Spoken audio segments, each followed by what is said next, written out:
I am afraid I am sporting said wife beater vest again. Because it's still quite warm. It's a beautiful day actually today. Today's beautiful. If you guys have thought the last 2 days are too hot, today is beautiful. Welcome back to the channel. Thank you so much for joining us on this fine Friday evening for an early start. 40k after dark. If you haven't already, please make sure you smash all the magical YouTube buttons for us. Click, click, ding, and all that nonsense. In a couple of minutes, I'll be changing the scenes. We're going to see the Games Workshop stream. And we can sit and see what these amazing big summer reveals, they've called them. Big summer reveals. As always, I have my Nidhogger sour cherry mead. I have another bottle in the fridge. I'm intending to drink this tonight. And I'm rapidly running out of it, which is a shame because they've gone bust and it was my favourite stuff. But, you know, such is life. Let me know what you're up to this evening, whether you're sat with a nice cold drink or something, or if you're in work and busy doing something or whatever it might be. For those of you that have already gifted memberships, thank you so much. So thank you, Buckshot, for 10. You're a fucking hero, Joe. Before the channel even went live, I love you. Thank you, Callum, for 10. You are also a hero. Thank you, Aaron, 582 Railway 7. A very specific name, for 10 gifted memberships. Insane, you lot. Thank you. And that's Aaron gifted 10 after becoming a Herskal tier member, hero. And then PJ, thank you for 5 gifted memberships. You are mental, you lot. Thank you so much. The Save the Channel Fund is alive and well. Alive and well. So thank you so much, you wonderful human beings. What are you thinking, chat? What's going to happen? So if you're new here, we're going to do the reveal show. I'll put it on so it will look like, have I minimized it, or is it going to show you my background? No, so it'll look like this, right? With this silly little quiz on. I'll turn Vinny's music off. I'll turn their music on. We'll spend a minute getting the audio levels right because their intro music's quite fucking loud.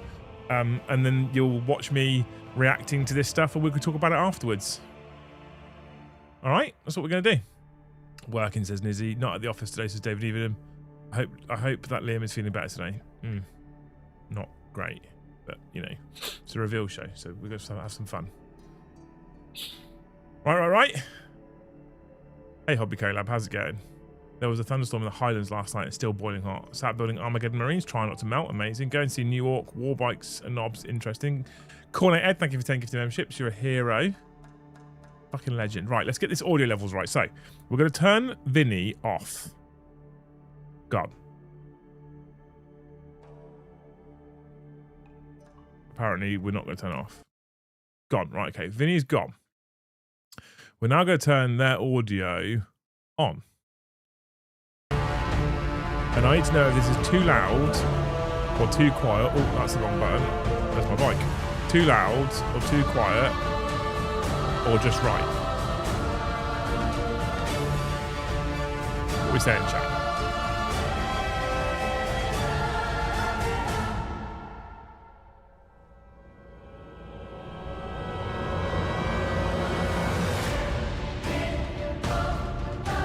In the meantime, I'm going to pour some mead whilst I tell you. Also, wait for you to tell me whether the levels are okay or not.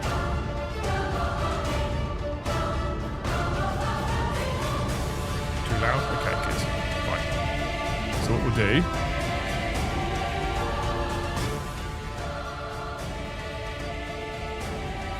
we'll go halfway. How's that? Higher or lower? Let's play a bit of...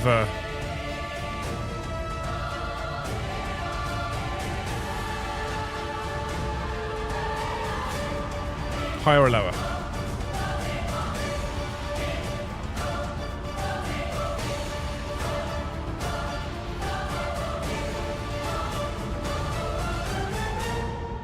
This always happens with Games Workshop streams. Is this alright now? Are we good now?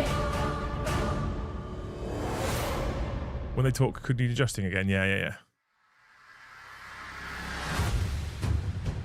Oh, I don't want live chat. Go away. There we go. Still too loud. Tap it up 3.8% louder.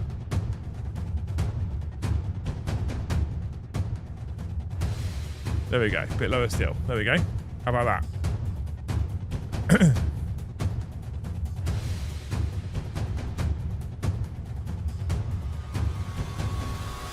I've just done another adjustment, so tell me if it's now fine after the second adjustment, all right?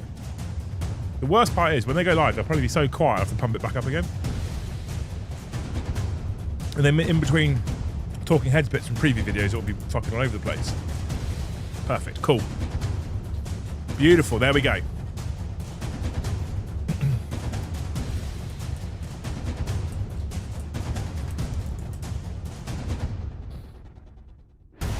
You're amazing. Thank you. Look at you grey people anyway. What are you doing being grey in this chat right now? Liberty Fires. Oh, it's Liberty Fires as well that I've been talking to. How's it going, dude? I missed you. What a fucking hero. Mr. Gibbers, thank you for 10 gifted memberships. Is 10 just the thing we're doing tonight?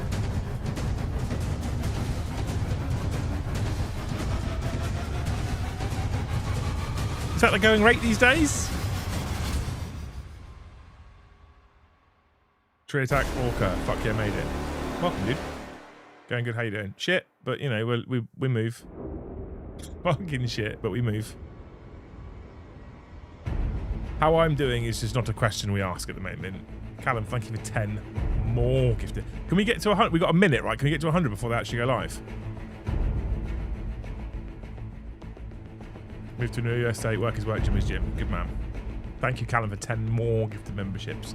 We are officially on 66 members off the bat. Amazing. In this economy, I know, yeah. I've been great for so long, says Dean. Well, you know, you can choose it.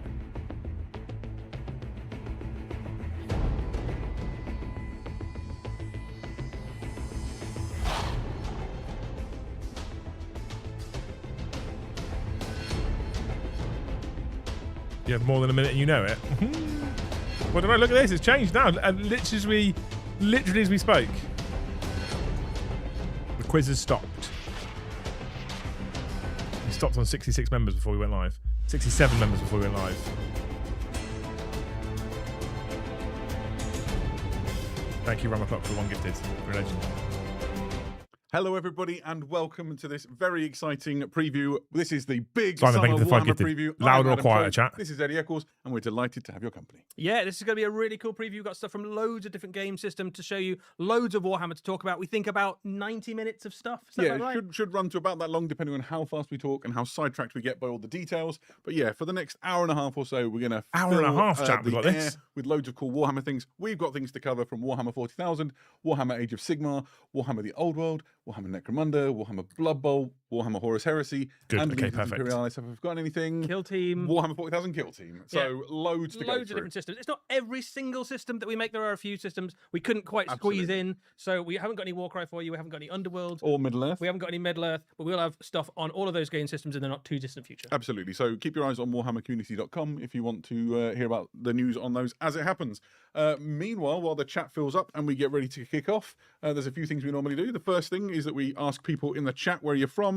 I was looking at the chat as people answered the... I enjoyed the quiz. The quiz was fun, right? Good fun. Did you get any right? I got all of them right, obviously, Adam. Very good. I did Simon, also for have 5. the question, so I did have cheated a bit. Perfect. I was doing all right myself. And I saw where some people are from. We've got people from Texas. There's people from all around the UK. Lot from Europe as well. I saw some France and some Germany. So wherever you are in this global Warhammer community, welcome to this preview. We're delighted that you would choose to spend some time with us. Yep, absolutely. Are you doing any hobby recently, Adam? I have. I've found doing hobby a bit hard. I've been very busy. And also the weather is been a bit warm, hasn't anathema it? to painting right now here in the UK. We are getting burninated. But I have put together everything that was on the Space Marine side of my Armageddon box. Nice. Including sort of dark angeling, is that a word? Why not? The models with some extra details and back banners and things like that.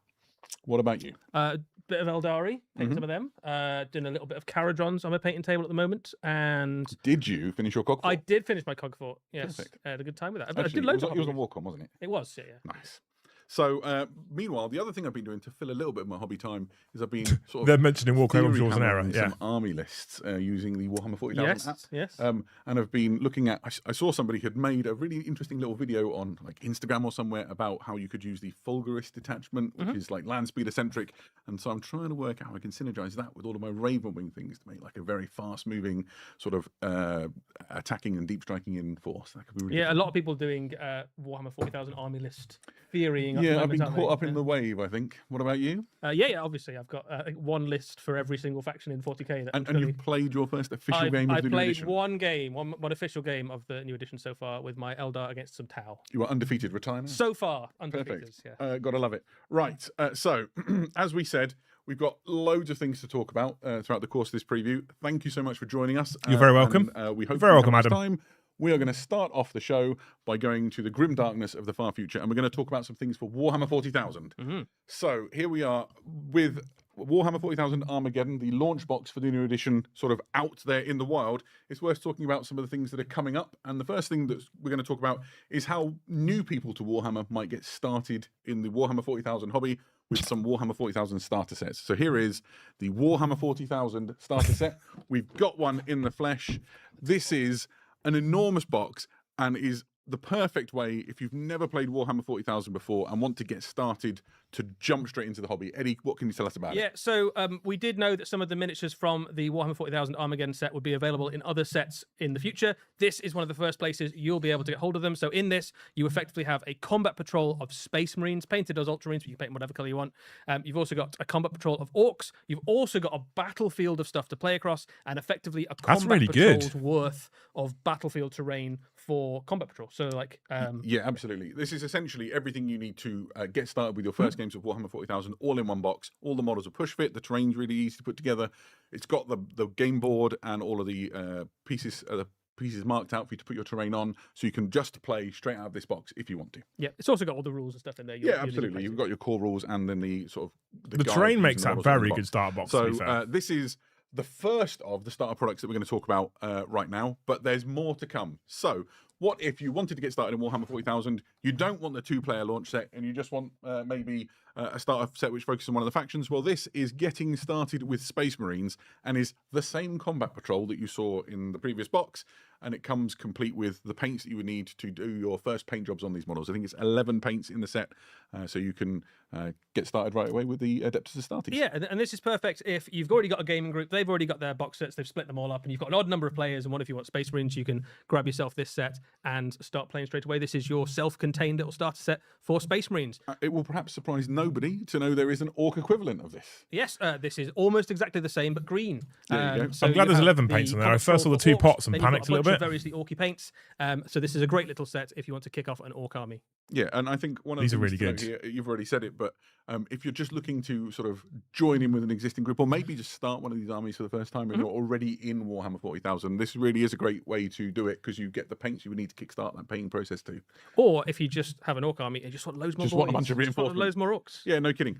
There's another way to get started as well, which is this introductory set, and I find this one to be quite exciting. You've got some Space Marines and some Orcs and some paints, and you can have a gaming experience, but it's really sort of a first steps into the Warhammer 40,000 gaming and hobby experience. Yeah, it's a little bit of everything. And the thing that's cool about this to point out is that while the other sets, the miniatures, are the same ones from the Warhammer 40,000 Armageddon set, these ones are brand new miniatures. So you've got 5 intercessors in there. You've got a Space Marine Lieutenant. It's been like a whole week since Lieutenant. I've had a Space Marine Lieutenant. Had to enough. have one.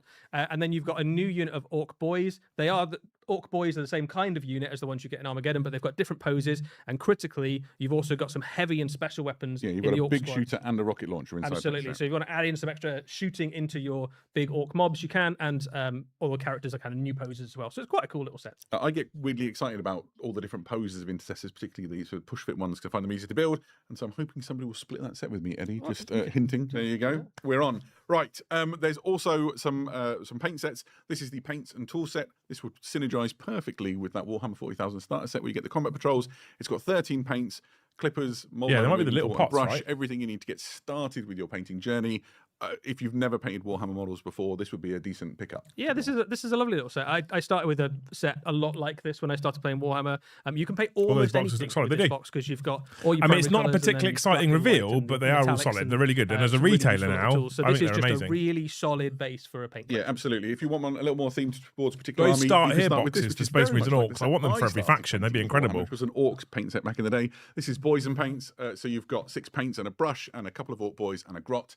Again, just dip your toe into the painting experience and see how you get along. I hate this spinny thing. I was thinking the same thing. It's annoying, isn't it? 6 paints, a brush, and 2 Space Marine intercessors. Deep breath. That was a lot of ways to start your Warhammer 40,000 experience, and I think it'd be a good time to like introduce your friends or the family member or relative or whatever that you want to like. It's a really good time to start playing Warhammer 40,000 because it's a brand new edition out. Everyone's kind of in the same place. Everyone's learning the rules together. This is the perfect time to hop in. Nice, I love it. So it follows on quite nicely. We're going to talk about some terrain now. So we've got some really interesting terrain kits to point out and talk about. The first is Combat Patrol Battle Zone. So this is all of the terrain you see here in a box, along with the game boards and the tiles to the terrain prints to put the terrain on. This is everything you need in one box to play a complete game of Combat Patrol. Yeah. And if you've already bought the starter set, if you add this box onto the starter set, you effectively have a full board's worth of terrain for something like an incursion or 2,000 really point nice. game Yeah, I of actually Warhammer quite like the 40,000. terrain. Or in a self-contained set, it is the exact right amount of stuff to play Combat Patrol. Yeah, and worth pointing out this with this one, this, like the models in the starter set, are unpainted. So all of these terrain pieces, they come on the grey plastic that you're familiar with, easy to put together, and then you can paint them in the colour scheme that suits your board at home or your armies or whatever you would like. Yeah. I'm super into this terrain. Set, Love Combat it. Patrol set comes in around the same price as a Combat Patrol itself. Perfect. Okay, we've got some if pricings. you want to add more things to it, or you just want to focus on building a terrain board that suits your own preferences, we've got a few little. So terrain half sets a to table talk about This is the £100. Manufactured Ruins, which are those sort of classic building shapes. That's what they just you told often us. see in Battlefields. There's some of these in that Combat Patrol set that we just showed you before. There's more. There's also the galvanic network. This represents these power lines and things that run across the sort of ash wastes of Armageddon, and is a wonderful way to bring some character This to your stuff's battlefield. cool as shit. And then you've got the capacitor cluster here, which looks like it's writhing with electricity. Yeah, I want a load of And this you've got stuff. like a really unfortunate servitor trapped in the console at the front. Yeah, life's pretty tough for servitors in Warhammer 40,000. It is. It's not the best. Now, all of that is really exciting terrain. All comes unpainted. And is all coming fairly Half a soon board for down the price of a Combat Patrol, I think, is This actually really something else reasonable. we need to explain to people that For you've already GW talked plastic about a little terrain. bit with Aidan on a video before, right? That's absolutely right. Currently, all the terrain in my collection is Eddie painted. Perfect. Very soon, I'll be able to also benefit from ready painted terrain.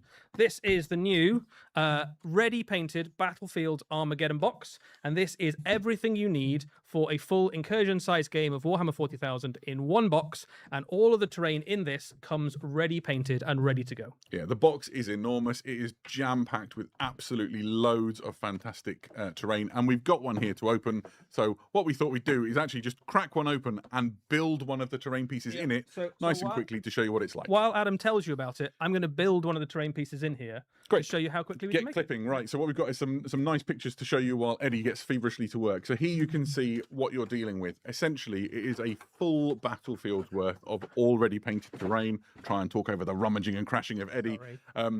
The set comes with the game boards that you need. It has the terrain markers, so you know where to put your terrain pieces onto.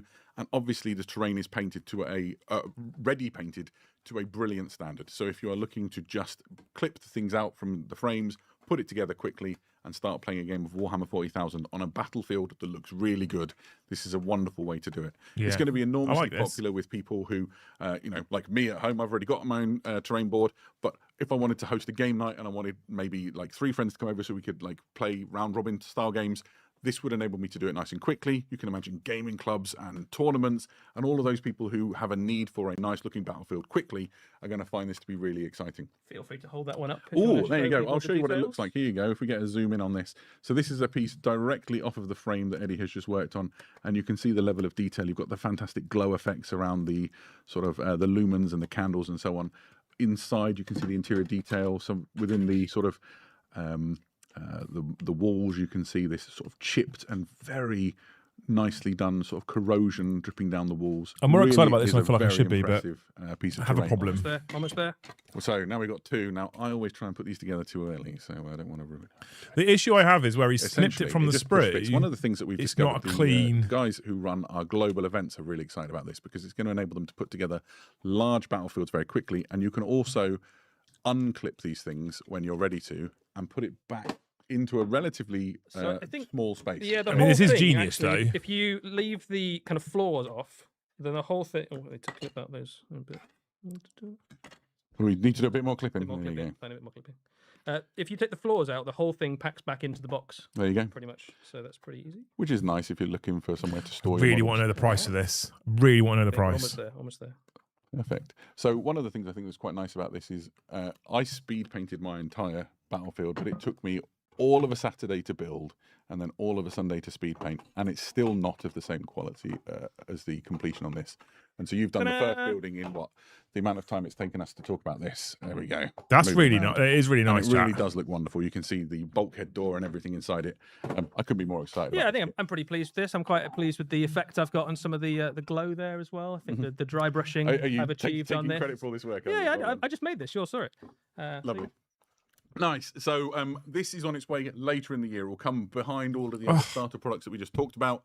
And so you're looking more towards the autumn time or beyond. Oh, I right? wanted it sooner. And in terms of price, this one comes in, it has twice as much terrain as the Combat Patrol Battlefield, and it comes in at a little bit more than the cost of 2 Combat Patrols. There you go. So 2 to 250 quid. Really exciting. Okay, reasonable. Okay, so we've talked about all of the starter sets. We've talked about all of the terrain, the ready paint terrain. Very exciting. I guess we should talk a little bit about the things that are coming along with the first codex of 11th we should edition. probably do that. So it's time to look at some orcs. You want some wheels? Oh no, I'm in danger. Get yourself a truck. I got all the trucks. Big trucks, bigger trucks, the best trucks. They's got all the gubbins and guns, grabbing claws. Oh, they look grabbing much bits, nicer. shooters, rockets, you name it. Remember, walking is for gigs and grots. Go fast or go home. Vehicles may explode when fired upon. Safety of transported boys is not guaranteed. That was fun. It's a good time to be an orc this year, isn't it? It is. They are getting absolutely spoiled. We can confirm today the first codex is orcs, and alongside the codex, there are a whole bunch of new miniatures. One of the most exciting miniatures on its way is that new truck and That's that cool new as mech, shit. which are on their Should we way. talk about the mech first? Let's do the mech first. So, orc mechs, those of you who know orcs will know, these are the mechanics that basically put together all of the weird and wonderful creations that's going to battle alongside your orcs. They are surprisingly good at science. I With really the want an innate orc knowledge army. to just make awesome things out of scrap. Gene-coded, innate, kind of inherited knowledge in terms of how to make things like teleporters and trucks and guns and I shooters. wish I had those skills. Yeah, I I'd be mean, much you know, more if you useful apply around the yourself, I'm house. sure you can do it. But yeah, this is a really cool miniature. It has a kind of really thematic. He's got a kind of spanner clobber thing there. He's Cool slugger. as shit. I like him. But the thing that he really does is kind of bring with him all of the awesome machines that make Orc Army so fun to play in Warhammer 40,000. So with no further ado, let's talk about the truck then, which is maybe the star of that show. This is the new Orc truck. It's an evolution of the classic Orc truck that you know and love.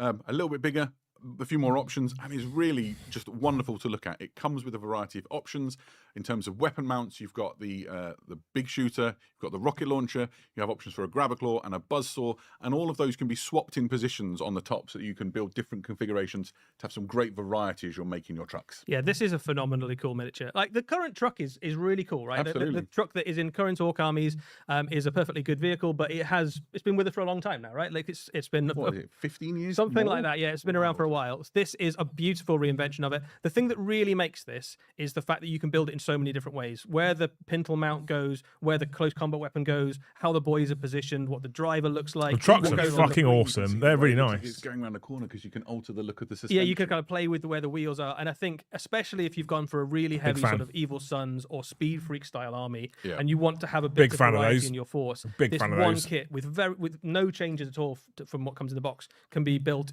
enough times that you would never need to replicate what a single truck looks like. Yeah, so we've got a couple here on the desk. The one I'm most excited by is the one with this awesome looking skull prow at the front. It just looks so. They are like, incredibly mean cool and for what orky. is This essentially sort of just a whole skull dedicated motif for the transport. orcs is so iconic. Yeah, really fantastic. Now, what we wanted to do, the reason we brought these along, is so I can sandwich this little guy in make some between them space in the parking and lot just there. show you, if you've already got some orc trucks in your collection, how nice they're going to look. Don't want to mangle the models, Adam. Heavy melting will get you. I know, right? So this is how it looks with the classic truck in between.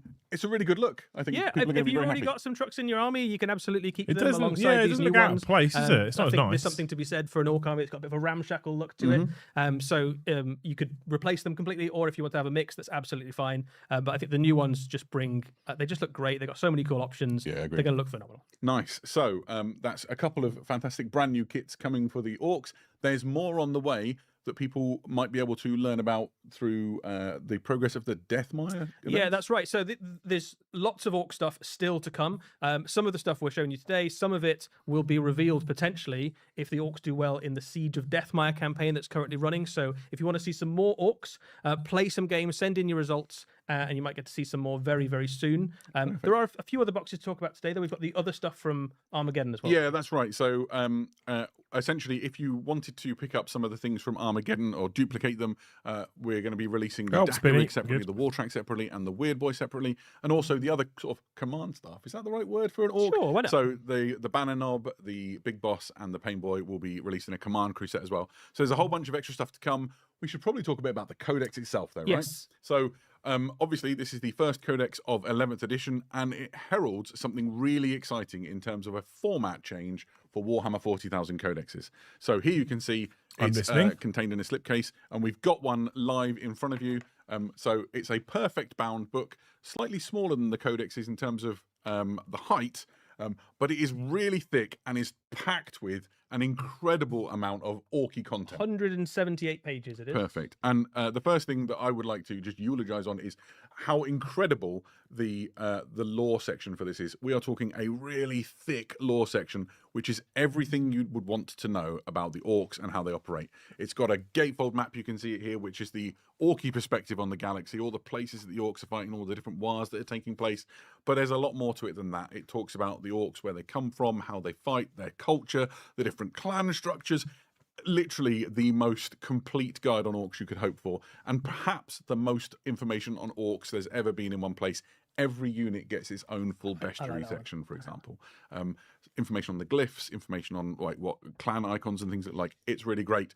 But also some people might be interested in the rules. Yeah, so one of the big changes to the rules in this codex versus the previous ones was in the last edition, there was quite a lot of rules in your codex, but quite a lot of them you couldn't use in all the different types of games. So if some of it you could only use in Crusade games, for example, all of the rules in this codex, and there are at least as many rules in this one as there were in the last one, you can use in every type of game. One of the ways that that manifests, you'll immediately notice, is the amount of detachments that you get to play with. There are 15 different orc detachments. Fucking hell. In this codex. That's loads of ways to use Loads of different ways to put your army together, ranging from lots of different sizes in terms of detachment points. It gives you a huge variety of different ways that you can potentially put an army together. Some of these you could probably guess at the themes. There are like some fast ones, some stompy ones. Yeah, the Fly Boys gives itself away, doesn't right, it? like so there's some ones you could probably guess at, but there'll be loads of brand new ways that you could put together an orc army that's just never been possible before. And it gives you a sense of what codexes will feel like in the new edition, where they will bring this huge variety of list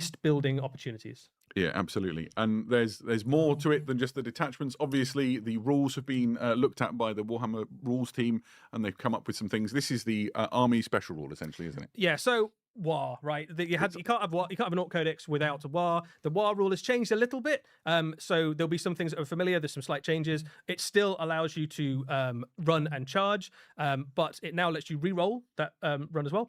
It also lets you have assault on all of your weapons, which is a thing it didn't used to do. So that means that if you've gone for a very shooty army, so like speed freaks, you've got loads of like bikes and buggies and things. Yeah, we've got to stand back with flash kits. Yeah, that's immediately really useful. And it also gives you the riled up ability, which triggers all sorts of things across all the sorts of different bits of the codex, where other units will become more powerful, and you still get that invulnerable save as well to make your. It's a really great. It's a really, really good rule. For one turn of the game, you'll have a great turn every single game. Yeah, and then all of the units within the codex have had their data sheets looked at. So here's the truck that we just showed you before, and you can see what's gone on with it. So you can see the different weapon options and things to give you a sense of what it means for your codex, I suppose. Yeah, so what you'd expect, it still kind of has a similar-ish stat line to what the truck does at the moment. It is a kind of medium-sized vehicle. The things that you'll notice are that it has more weapon options than it used to. So you've got options there for different combat weapons, different shooting weapons. And piling out is quite a nice thing, isn't it? You've got a really cool little mechanic where if an enemy unit gets nearby, something like a unit of fire dragons or eliminators or something is ready to kind of ready to kill your truck, you can pile the boys out, ready to kind of countercharge or to avoid being caught in the explosion or something like that. It's a really useful little rule that's got some quite neat little tactical plays you can do with it. So I think trucks are going to be very useful. Yeah, frame. Perfect. And then in frame. terms of other data sheets have been looked at, keyword it's frame. worth looking at the Orc Boys, who really have had something of a stat line glow up, it's fair to say. Yeah, there's a lot going on this data sheet, and I think I would recommend if you've got an Orc army, take a screenshot. Now is the moment to record this. There's the first thing you'll notice is there's loads of weapon options. So one of the things we got asked a lot about the Armageddon box was, is that all the options that the Orcs will have in the new edition? It absolutely isn't. You've got loads of different choices. In fact, more than than you've had recently. More than I think you've ever had for an Orc unit. You've got some classic stuff returning, so you've got a burner back in this unit Big fan now, of not having a roll to hit. which is pretty cool. You've got loads of different options for your boss's weapon. And the thing I want to draw your attention to is almost kind of tucked away right at the bottom of that stat line there is the strength of a basic Orc boy is now 5. And that is Such bad news for that Space is an Marines. across the Codex update to your Orcs. Every single Orc is at least strength 5 all of the time now.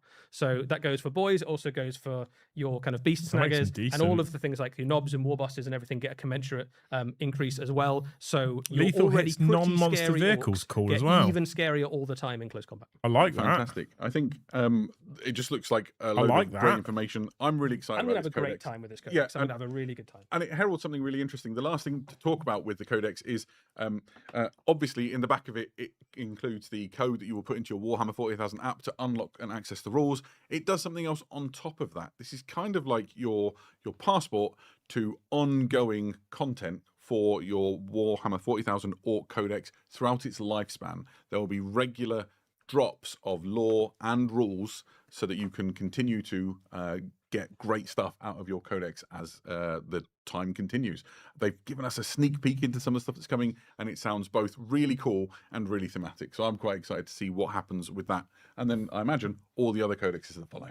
Yep, absolutely. Perfect. So, yeah, the first codex coming down the pipe is Warhammer 40,000 Orcs, and it looks amazing. Do stick around. We have more Warhammer 40,000 for you later in the preview. as Yes, yeah, well, we'll be so do stick returning around. to Of course later, 'cause they need to keep you here, and they do that with later on 40K. in the show. For now, though, we're going to segue into something which is quite interesting. We've talked a lot about ways to get people who are new to Warhammer started with Warhammer 40,000. So let's talk for a little bit about the Warhammer Academy. What?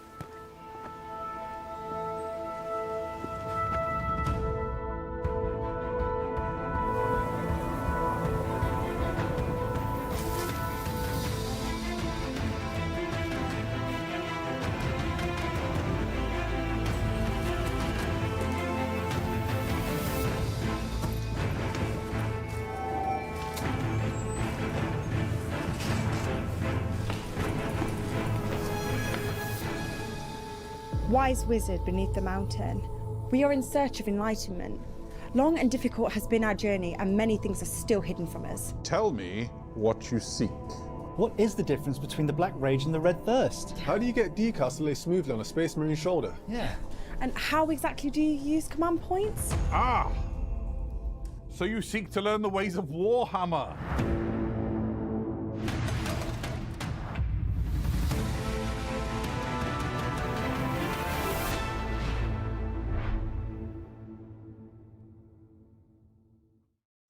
So, wise wizard beneath the mountain.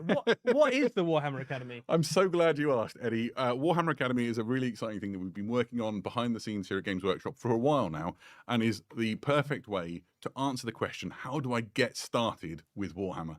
The idea is that people can come to this website, which is free to use, and they can get guided first steps on how to begin exploring Warhammer. So there's going to be at launch like well over 100 videos, which are all video lessons that deal with the lore and collecting, with painting and modeling, and with gaming to get you on the first steps. Breath, I had to throw this costume on to get you started on your sort of first steps through Warhammer. When the website launches, it will focus on Warhammer 40,000 to coincide alongside all of these new starter products, so that people can like experience Warhammer for the first time and go through sort of learning all about the universe and what the factions and the armies are, and really going on that same journey that we've all been when we've been able to sit down with somebody and who's told us all about what Warhammer is. And then the painting team have put together these amazing videos that start really basic and then go all the way through to some really great techniques that will have your army looking fantastic. And then the gaming side takes it from the assumption you've never played a game of Warhammer before and takes you all the way through to playing your first games of Combat Patrol, which we played and had a lot of fun with.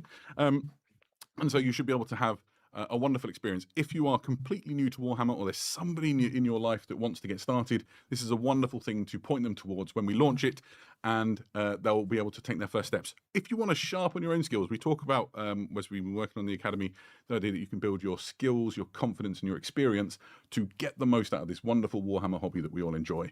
And so the whole purpose of this Academy, which is free to use, is to just get on board and sharpen those skills and your confidence and have a great time. Sounds wonderful. Nice. And the releases alongside those Warhammer 40,000 starter sets that we talked about previously. So not long now, a month or so, and then you'll be able to see Warhammer Academy for yourself. Sounds great. Perfect. I'm really excited. Right, now I'm going to get out of this costume, and while we do, let's travel to the old world. Oh, fancy.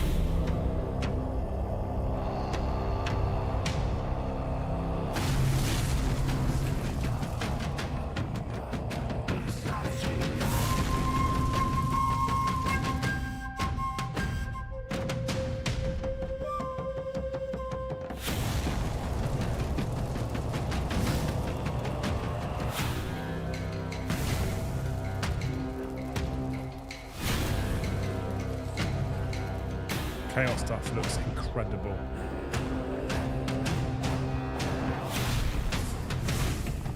He's super cool.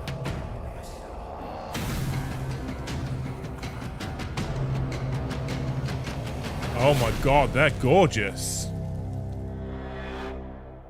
Chaos Lord and Dragon. Welcome back. I've returned to normal, and we are now thrilled by some news for Warhammer: The Old World.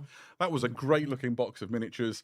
There's a lot to talk about. We've got some of the models here to get close-ups on in a little while. For now, let's dive into that new 2-player box for Warhammer: The Old World. This features 2 armies going head-to-head. Oh, fuck the spinny nonsense off. Cathay going up against the Chaos Warriors. So within it, you will see in a moment the Cathay force. This is Grand Cathay. I love Grand Cathay as well. Yeah, they're quite new miniatures, aren't they, these ones? And this is an army you'll have already seen before. So you've got the Jade Warriors, you've got the Jade Lancers, units that you'll be familiar with. And they're taking a big part in the sort of ongoing struggles in the old world at the moment. They've dispatched an enormous force to aid against the Chaos invasion that's taking place. It's a beautiful army. You've seen it before. The showstopper for this new box is the wonderful new range of all plastic Warriors of Chaos. Yeah, these things are cool as shit. Other half of this box set. So here you can see the Chaos Warriors themselves. Yeah, this is an amazing update to your Warhammer Old World Warriors of Chaos. Warriors of Chaos, of course, one of the archetypal villains, one of the archetypal visuals, really, of Warhammer, the Old World. This is a really cool army. All the bits in this are multi-part, and these are all brand new plastic miniatures. Yeah, absolutely. So the Chaos Warriors are kind of the mainstay of the Warriors of Chaos army. These are elite heavy infantry in the best armor that you can get in Warhammer: The Old World, and they stride forward in ranks of hard-to-kill warriors, and they will deal punishment when they get there. Of course, they are but part of this new force. The other part, and perhaps the most iconic of the Warriors of Chaos units, are the Chaos Knights. These are super elite heavy cavalry. Inside this new box, you get 4 Chaos Knights. It's a classic size. If you remember days of yore, you're going back in time a long way now, when Chaos Knights used to often feature in units of 4. So you have what you'd expect: a champion, a musician, a standard bearer, and then an additional knight. They can be swapped out with the lances that you see here in the picture. And so you can add into the unit, obviously, and make it bigger. You get 4 in the box. You'll be able to get more as time goes on. So if you want to build bigger units of Chaos Knights, you certainly will be able to. Chaos Knights are some of the hardest hitting and most dangerous cavalry units in all of Warhammer. They're also just like almost the archetypal heavy cavalry, right? Like when you build an army for Warhammer: The Old World, you're like, well, I can take a charge, but could I take a charge from Chaos Knights? Probably it's like not. The absolute pinnacle of the hardest hitting unit. So lots of people very keen to include this unit in their army if you've got a Chaos force. So Cooney, thank you for taking the memberships. Chaos army without a unit of Chaos Knights. They're just so effective. Yeah, absolutely. Wake that membership train up again. Is led by some champions of chaos. You have one on foot and one on horse. This one here you can see is modelled as a battle standard bearer. The kit contains enough options that you can swap around the things. So in a moment, as we see the screen progress, you'll see some of the things you can do. It also has a chaos champion on a demonic mount. This is my favourite model in the set. It is beautiful and is a really iconic image of it. I think it looks like the artwork of Chaos Warriors from some of those old Warhammer Fantasy army books. And the miniatures have finally got to the point where they can capture like the thing that you sort of imagined that Chaos Warriors you wanted them to look like all those years ago. It's just such a cool kit. I love the standard bearer as well. I think this champion kit is one of the best sort of hero kits that Warhammer has yet released. Yeah, I don't have a Chaos army for Warhammer. I never have, but I would really like to get my hands on that model. I think he's gorgeous. So the dragon though. Let's talk for a little bit about that box. It's a 2-player core box for Warhammer the Old World. It's essentially what you need to start playing Warhammer the Old World if you haven't before. It's an enormous box. It contains the armies. It also contains the rulebook. Cray, thank you for 20 gifted membership. You're a legend. The rulebook is the same Love you rules so much. as you currently use for Warhammer the Old World. So if you're sat there worrying that this is going to change the rules that you're playing with, it won't. The difference really with this rulebook and the rulebook you already have, if you're already playing the Old World, is that the erratas and things that exist online are woven into this. So that should make life a little bit easier. You can bring just this book, and you don't need to worry about any other documents. Exactly. And then further to that, it has an additional section called Battle March. Show me the dragon. We'll talk Preach. more about that in a little I while. saw another miniature when we were showing off some of that. Yeah, Chaos we'll stuff. just talk about the muster list before we go. Muster list is the rules for the models that are in the box. There you go. This is how to play Warhammer all in one handy box, and is very exciting and continues the thing that we know and love. Now, let's talk dragons, Adam. Yeah, let's talk dragons. We're all very excited. This might be my favourite thing in the entire preview. It is such a show-stopping model. This is the Warriors of Chaos, Lord on Chaos Dragon, and there's so much to talk about. Eddie? You just get the sense of the size of it just from that shot where it was already taller than the 3-story building behind it. It is an absolutely enormous, phenomenally cool miniature for Warhammer the Old World. I think probably the biggest monster we've had released yet. It's got to be right up there, and there have been some fantastic kits since Warhammer the Old World launched. There's things to talk about. The first, I want to just wax lyrical on how cool Chaos Dragons are. We've seen this image before of Chaos Dragons with 2 heads. There used to be a special character Chaos Dragon. Garak the Chaos Dragon, which was the kind of one that had eaten the Lord of Change, and then before that you had Von Horstmann, That's right, who was the kind of former College of Magic in the Empire character, who was on a 2-headed Tzeentchian dragon. But that's a long time ago. We've never had a plastic version of it. A plastic 2-headed Chaos Dragon has been a long time coming. 2 typhoons hitting Tokyo right now, and 3 earthquakes today, but stayed up to watch with everyone what we sometimes here. call a 2 for kit, in that you can make a different option with it. So you've seen the Chaos Lord. This is a Sorcerer Lord, and there's some differences. The first is the Rider. Obviously, he's now a hunched and wizened Chaos Sorcerer, which is a powerful unit in its own right. It can be up to a level 4 wizard. He's not bad in a fight. He's backed up by a 2-headed Chaos Dragon. Everything you would want. You're not going to kill him with a light cavalry unit. No, absolutely not. Additionally, there's some slight differences with the dragon itself. You'll notice that this one has sort of different frills and things. So if you wanted 2 dragons, you could have different riders on them, and they would. Thank you for my first super chat of the day as well. With a little bit of sort of paint magic, what you've got is 2 very striking, different-looking Chaos Dragons in your army. Very exciting centerpiece model. The images that the video team have put together here capture its majesty. It's possibly even better in the flesh, and we have it on the desk here, so you can see it looming over some of these new Chaos Warrior models. Yeah, one of the things we haven't mentioned as well is just next to the Chaos Dragon, just below it here, whichever one you don't build. So if you build the Chaos Lord on the dragon, you get a Chaos Sorcerer Lord on foot, and if you build the Sorcerer Lord on the dragon, you get a Chaos Lord on foot. So whatever way you build this, you get basically 2 very powerful. So this is the Sorcerer Lord that you would get if you built it with the Chaos Lord. Incredible. And this is I love the Chaos Lord on foot if you built it with the Sorcerer. So, oh crikey, always worried I'm going to destroy a heavy metal model live on video. Really a great kit. You can see all the other things in front of us. Just the size of it as well. I mean, these are big models. Right? Chaos Knights are not small cavalry models, and this is about 4 times the height of them. So it's a big old beast, and also just phenomenally good in the game as well, right? Like a Chaos Lord on a 2-headed Chaos Dragon is up there with the very best units in all of Warhammer the Old World. There's almost nothing that can go toe to toe. I just want to, before we move on from Chaos Warriors, have a look at the back of the Chaos Champion on horse. You can see all of this amazing extra detail. He's got he's fucking sick. I like him a lot. Like heads hanging from chains. Like the detail on these models is just wild. Yeah, I think one of the things that's worth calling out actually about these Chaos Warriors particularly is that these are Chaos Warriors designed for Warhammer the Old World, so they're meant to look like the logical extension of the kind of Marauder archetype. They're very much sort of Chaos armored. Yeah. If they redo plastic Chaos, I'm changing fucking game vibe systems. to them. They've got the look of someone who's kind of walked out of the Arctic North of the Warhammer world. So that they're about to ransack the old world. Absolutely, yeah. Got to love it. Right. Obviously, alongside the new core box, people might want to get their hands on some other things that would be useful. So here you can see common magic items and laws of magic. These are cards which enable you to do quick reference as you're playing your games and can be very useful. They're not required. Obviously, the rules for these things exist inside the book. There's also another thing that we said we would talk about a little bit. This is Battle March, the General's Companion. Now, Battle March is a new way to play games of Warhammer the Old World. The way this works is that you build smaller forces, not unlike Spearhead or Combat Patrol, between 400 and 700 points, and then you unleash them in games that are quicker to play and more straightforward. There's some rules in this companion which sort of detail how you make your force, so there's some limitations on what you can and can't take. I used to play 8th edition fantasy, and then there's different Gareth, scenarios. 10 gifted you legend. The rules for Battle March are in the new rulebook.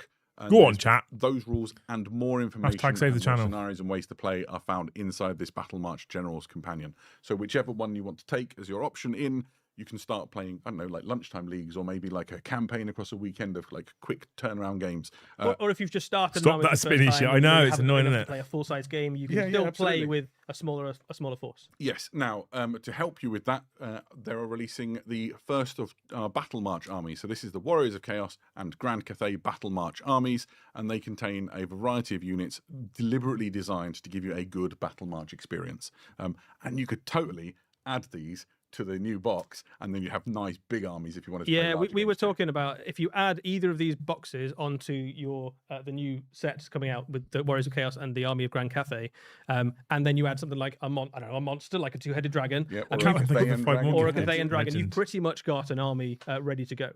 These are really lovely places to start a force, or just a really good way to bolt on loads of troops onto an army. Yeah, absolutely. There's also more coming for the old world. This is the Arcane Journal, The March of Chaos. This continues the narrative that we're seeing unfold in the old world at the moment. The Chainbreaker, this Chaos Lord, is descending from the north with an enormous throng. They're ploughing through the northern provinces of the Empire. Even the forces of Grand Cathay have been called in, volunteered themselves to come in and try and stave off this invasion, and it's a grim affair. Magic is being fired around everywhere, so that card deck is for magic ploys, which the winds of magic are blowing so furiously that there's loads of different magic escapades and things to get on with. It's a really good time to be playing Warhammer Old World right now. Yeah, I'm enjoying the narrative they're kind of weaving as well about all these different invasions leading up to a big war. Some would say a great war. Yeah, no kidding. Oh, I like that. That was a good deep cut if you know your Warhammer history. So, slight segue. It's not quite the old world, but it's very similar. Let's talk about Blood Bowl for a minute. Blood Bowl is the game of fantasy football, and there is some really exciting things to show with the release of the new Spike Journal. This is Spike Journal 22. Blood Bowl Sevens is the theme. What's Blood Bowl Sevens? I hear you ask. Well, I'm glad you did. Sevens, Adam? There you go. Perfect. Blood Bowl Sevens is essentially a way of playing Blood Bowl, which is akin to like rugby sevens or five-a-side football. So you're compacting your team. You're playing faster games on a smaller pitch. It's very frenetic. It really changes quite a lot of the tactics and the ways that you would play, and makes for a entirely different and very fun experience. You get 4 of your positionals in this game, so you've got quite a lot of skills and things on the tabletop, and it's just a lot of fun. I'm excited for this, but I'm even more excited for what we're about to show you, which is some fantastic new Blood Bowl miniatures.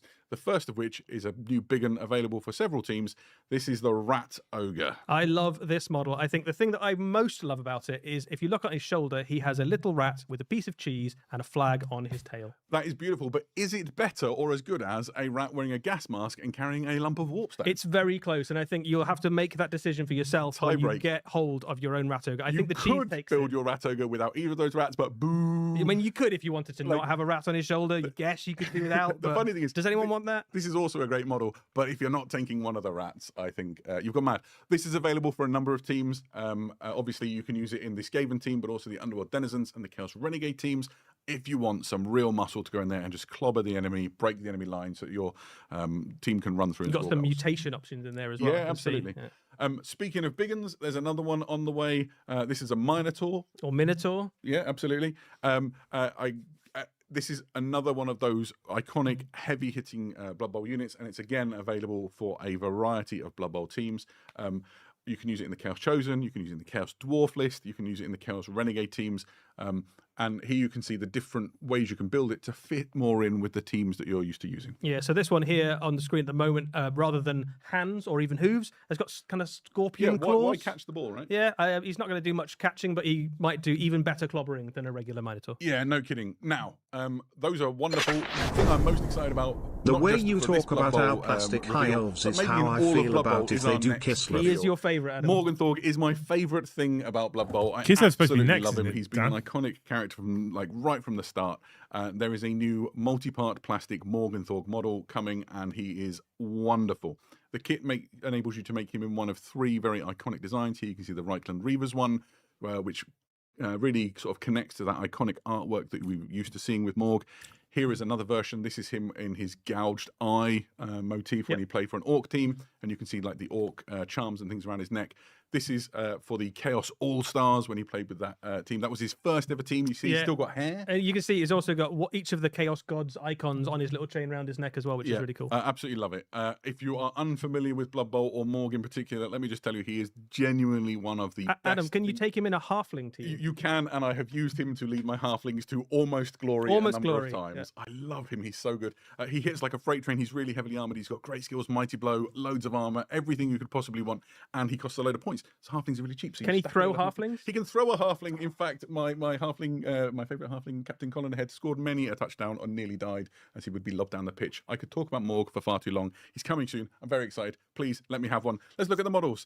Okay. I gave you all the Morgs. There we go. These are the beautiful heavy metal painted Morg models, and here you can see what they look like. So going sort of from this side onwards, this is Morg. Were you to build him in that sort of gouged eye look, and you see his armor looks like the sort of armor that Black Orcs wear. Yeah, so you got different armor, different heads, different chest plates. You've got a bunch of different options. Yeah, and then this is Morg with the Reichland Reavers uniform, and then from I think the first edition Blood Bowl. Well, yeah, a number of them really. I think he's appeared on a couple of covers, and then if you wanted to do him as Chaos All Stars, you'd use this one. But ultimately, build your Morg how you want, and just go and clobber the enemy and score some touchdowns. There you go. We have the other models on the table as well. You can see the Minotaur, a Rat Ogre, and then another Minotaur.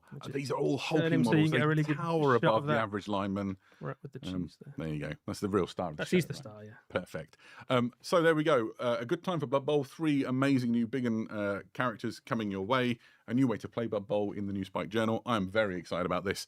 And we are nowhere near done with this preview. Let's keep going. Right. Why don't we go to the Age of Darkness? Oh, I'm excited here.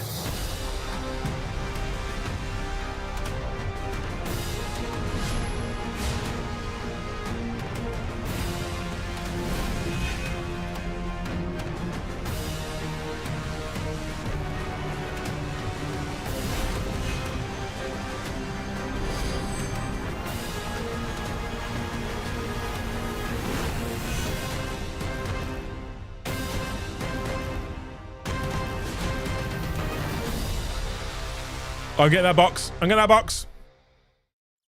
Welcome back. We have really excited to talk now about the Adeptus Custodes or Legio Custodes. Well, which one is it, Eddie? It's both, Adam, because the new box set that's on its way is a reinforcement set for the Custodes, and you can use it for either Warhammer the Horus Heresy or Warhammer 40,000. And just in case you didn't believe us, we put the logos on the box. It couldn't be clearer. No confusion. Oh, I want it. I want it. For either game system. There are 6 models in this box, which doesn't sound like a lot, but when you realize how big they are. Until you look at the models, which are huge and awesome. So let's start with the fastest unit in that box. Gerfalcons. Gerfalcon jet bikes, an iconic unit. I know what a from Gerfalcon is, chat. Legio Custodes Force. They are fast-moving, hard-hitting, heavily armed and armored units, which are designed to storm in and break the back of enemy forces. Each custodian is armed like to the teeth. There's loads of things to talk about here. The first thing would be to mention that there's different guns that come on these models. Essentially, you have a choice of the Adrathic Devastator Arachnus Volley Gun, Twin Corvée Pulse Laser. That's the over and under one. You can see it looks a bit like an over and under shotgun. And then you also have the Lastrum Bolt Cannon. So loads of different weapons to do loads of different jobs. So one of the things in a Custodes army, obviously, is you haven't got a lot of units because they tend to cost a lot of points. So you might find that you've got a couple of things that your army's not very good at killing. And one of the things that units like this can do with loads of different options is you go, actually, I really need some help to kill monsters or infantry or something. So you can kit these out with almost a gun for almost any They're occasion. fucking gorgeous. You can have different guns across the unit, or you can actually go, I just want them all to be really good at killing vehicles, give them the best thing for killing the specific vehicle, I think. I love them. I love them. All of them also have a Solarite Power Lance, which is a formidable power weapon. It is enormous. The Solarite Lance, it's about 3 times the length of a Space Marine. Yeah, I reckon you could kebab about 5 Chaos Space Marines on that thing. Yeah, absolutely. So there's 4 of these inside the set, which is a brilliant unit to go spearheading around the battlefield and just bring pain to the enemy.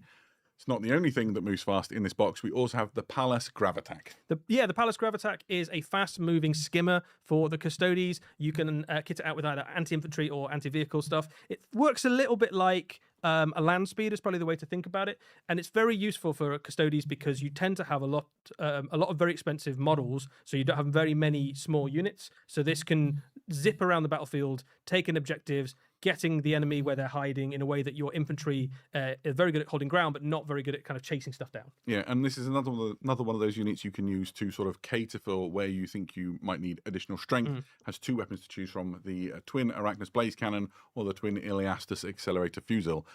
Say those in a hurry. So you can tailor your Pallas to deal with particular threats. But I think the showstopper of this box is undoubtedly the Telemon Dreadnought. This is a brand new multi-part plastic kit, a reinvention of the resin version, the already very nice resin version of the Telemon Dreadnought, but in glorious multi-part plastic, keeping all the posability with even more detail and even more weapon options. Yeah, speaking of weapon options, I'll walk you through them. Between its shoulder blades, you can see the Spiculus missile launcher, but there are other weapon options too. Here you can see the Iliastus Accelerator Culverin, the Adrathic Devastator, and the Arachnus Storm Cannon. On his other hand, so you can build those as you will, choose the one that suits your loadout. On the other hand, you have the Kestus, that's essentially fancy Legio Custodes terms for Power Fist, with twin Neutronium Cascade Projector. So it's a bit like a flamethrower, but with neutroniums. Absolutely. Neutronium's more deadly than flame, apparently. Gotta be, right? One of those guns is, of course, new. The one that's currently equipped, the name escapes me, sorry. I think you are talking about the Iliastus Accelerator Culverin. Exactly that one. And this is just a really beautiful kit, right? So you could paint this up very quickly if you wanted to, like a gold spray, and then a wash would make it look beautiful. But equally, if you wanted to take your time over all the detail of this, it is absolutely dripping in detail. More detail than was on some of those resin versions of this when it came out. We have one on the table, and we brought along some other dreadnoughts, so you could sort of see how it scales up. Do you want to go first? Yeah, I'll go first. This Telemon Dreadnought is ever so slightly larger than the resin one. So we brought a Leviathan Dreadnought. Do you remember when you saw a Leviathan for the first time and thought, you're never going to be cooler Nothing could ever be cooler than a Leviathan Dreadnought. And he's still pretty cool. I like Leviathans absolutely. a lot. But the Telemon Dreadnought stands a good head above the even the Leviathan. And with last summer's release, lots of people may have got their hands on a Saturnine Dreadnought, and here you can see there's some similarity between these two in terms of the shape of the shoulder pads and things. The Telemon is a little taller. The Saturnine is a little bit broader. Yeah, absolutely. So this one definitely is got more mass to it. Like the weight of it looks heavy, but the Telemon stands ever so slightly taller, which might just mean that the Custodes didn't want to kind of ever look up at a Space Marine. I think that's probably the point, isn't it? Yeah, why not? Yeah. I like it. So all of these models that we've talked about, so the Gerfalcon jet bikes, the Pallas Gravatac, and the Telemon Dreadnought will be available in plastic for the first time as part of this box set. And then available separately later down the line. Yeah, absolutely. And you can use them, definitely use them for both Warhammer 40,000 and Warhammer Horror. You absolutely can. One of the new detachments for the Custodes in Warhammer 40,000 has some specific upgrades for Telemon Dreadnoughts as well.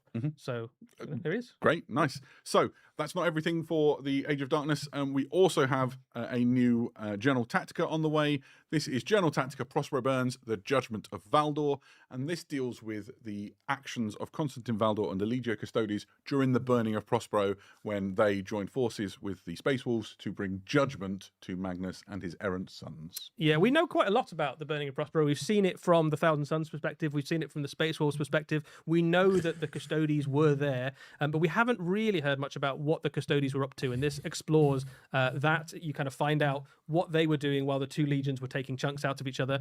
One of the things that's quite cool about it is that the Custodes obviously on one side. On the other side, there are some Thousand Sons, but the main antagonist really for them is a demonic foe. Yeah, absolutely. For the first time, this presents for this edition a full army list for the Demons of Siege, including new psychic disciplines.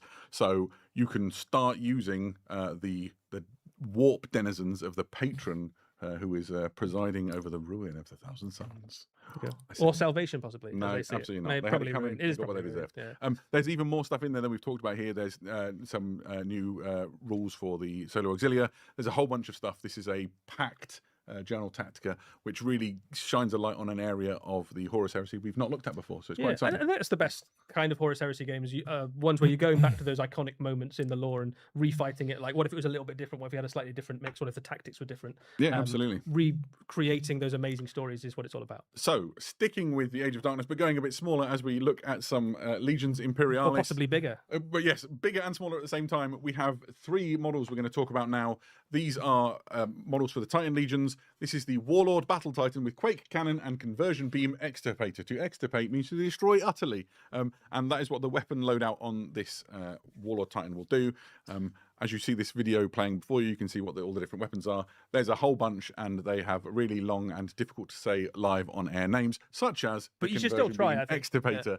Yeah. This is a kit which will come packaged all together, so you get the Warlord Titan and all of these weapons. It includes some extra bits and pieces, so there's some guns to go on the turrets. You've got Gatling blasters and turbo laser destructors. You have 2 Warlord heads inside the kit, and it also contains all the cards you would need to use this if you were playing Adeptus Titanicus. Nice. If you just want the weapons, they'll be available separately. You just won't get all the cards with it and stuff like that. Cool. This is one of 3 things we're going to talk about. The next one is the Warlord Battle Titan with Volkite Destructor and Macro Gatling Blaster. Again, not a thing to say too quickly on a Friday night. Here is another towering god engine of the Titan Legions. It has a whole bunch of different weapons, which you can see playing out on your screen. They include the Graviton Ruinator, which you can see here. It's the biggest Graviton gun I've ever seen. Volkite Destructor, Macro Gatling Blaster, and the Vulcan Mega Bolter Array, which sits on its shoulders. It also includes a Warlord Titan heads and those cards I mentioned before, if you wanted to play Adeptus Titanicus. But Adam, what if I had a slightly smaller Titan but still wanted loads of massive guns? And complicated names, then you are going to be fine, because this is the Titan Legions Reaver Titan with Graviton Obliterator and Volkite Annihilator. A mid-sized Titan that packs an incredible punch with weapons such as the aforementioned Graviton Obliterator, the Volkite Annihilator. It also has a Vulcan Mega Bolter option for its carapace, and you just saw it there, my favourite possibly of all the names that we've had this evening, which is the Conversion Beam Dissolutor. Those are some cool guns and some great verbs. Yeah, it also has a Reaver head and the cards you would need to play in Adeptus Titanicus. And you can get the weapon separately should you desire no more Titans. What's wrong with you? There we go. Pretty exciting should you play Little Heresy. Absolutely. Little Heresy. That's what I'm calling it now. Breather. Now might be the time to talk a little bit about something coming to Warhammer Plus very soon. There is a new animation. Look at the Butcher's Nails.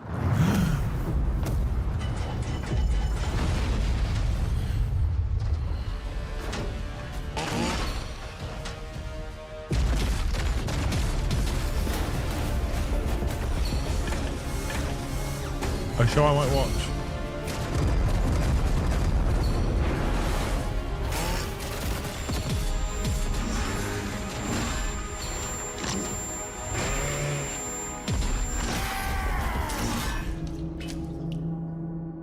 That's cool. That looks a bit good, Eddie. What can you tell us about Butcher's Nails? Yeah, this is a new animation coming to Warhammer TV for Warhammer Plus subscribers. It is a one-off standalone episode, so it's a Hammer and Bolter episode of Warhammer 40,000. And effectively, it tells the story of a Khorne Berserker who is part of a Chaos assault on an Imperial stronghold. As you would imagine for a World Eater story, it is incredibly violent. It is by some margin the bloodiest and most violent piece of Warhammer animation we have yet featured on Warhammer TV. And it is pretty much non-stop carnage from the moment that the shots open to the final battles. Fantastic. Here you can see a shot that we saw something like this in the trailer. This looks like the head-up display inside the helmet of the World Eater. Yeah, so not all of it, but some of the animation is shown from the literal perspective of the World Eater, who is obviously a little bit unhinged. The Butcher's Nails are starting to bite. If he doesn't get continuous kills and carnage, he starts to go kind of slowly insane. And he basically is chopping his way through as many enemies as he can find, partly to try and achieve victory, but mostly just to try and make the whining of the nails cease even for the briefest of moments. Fantastic. And we got a sense of who is fighting, but what's the battle between who's, I mean, who he almost really, he doesn't really mind what the battle is, really. Khorne doesn't care as long as the blood flows. There are definitely some Astra Militarum, there's some guardsmen, some unfortunate guardsmen who have to stand up against the Khorne Berserker. There are some Space Marines of the Imperial Fist. There's some other Chaos Space Marines in the mix. Who I'm sure as well. They'll get all. on fine, I'm sure. Lovely. You know, it's not like they're known for betrayal or anything. It's all good. But yes, it's going to be a non-stop action carnage fest. It's a really fun animation. Perfect. And coming out fairly soon. It comes out in August. Awesome. That's very exciting. So from the Butcher's Nails and Warhammer Plus, let's go to the Mortal Realms for something more. The maw opens, hungering predator, sun eater, the gulping god. I see his will in the meat, in the marrow, in the blood. He is the hunger that I mean, they needed an update. Through winter and war. He calls us to feast, to swallow the realm. Oh, he's cool. Eat. Eat. Eat. First we're gonna beat 'em, then we're gonna eat 'em. First we're gonna beat 'em, then we're gonna eat 'em. First we're gonna beat 'em, then we're gonna eat 'em. First we're gonna beat 'em, then we're gonna eat 'em. That's pretty cool for ogres, to be fair. That's a hell of an update. His champion comes. Uh-oh. That was very exciting to see such a large amount of models coming soon to the Mortal Realms with these new Ogor Mawtribes. Eddie, where do we even start? I am super excited about this release. This is an enormous range refresh for the Ogor Mawtribes.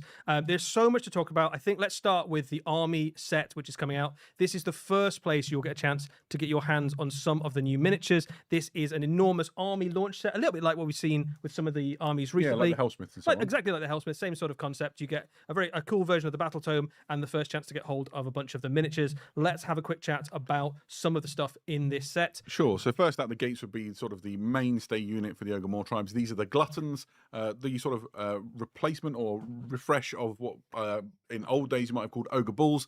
And boy, do they look good. Yeah, the Ogre Bulls are still really cool models, but they are they've been around for a while now. They're more than 20 years old. You shocked me with that I'm when sorry I realised about that, how old I was. Yeah.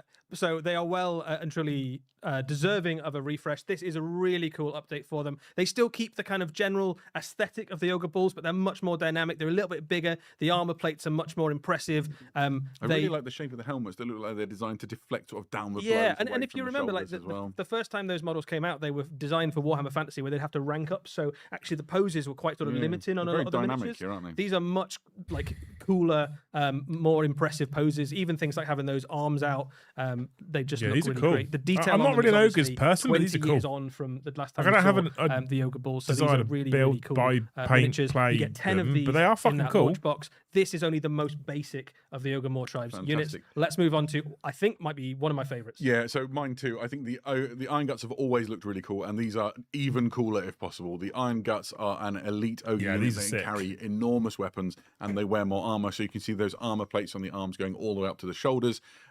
Their helmets are a little bit fancier, and they've got these massive two-handed weapons. They look like they mean absolute business, right? No like the size of those weapons, and again, much more dynamic, but those blades are about twice the size of a mortal human, right? So they are going to make an absolute mess. They already are an excellent unit in Warhammer Age of Sigmar.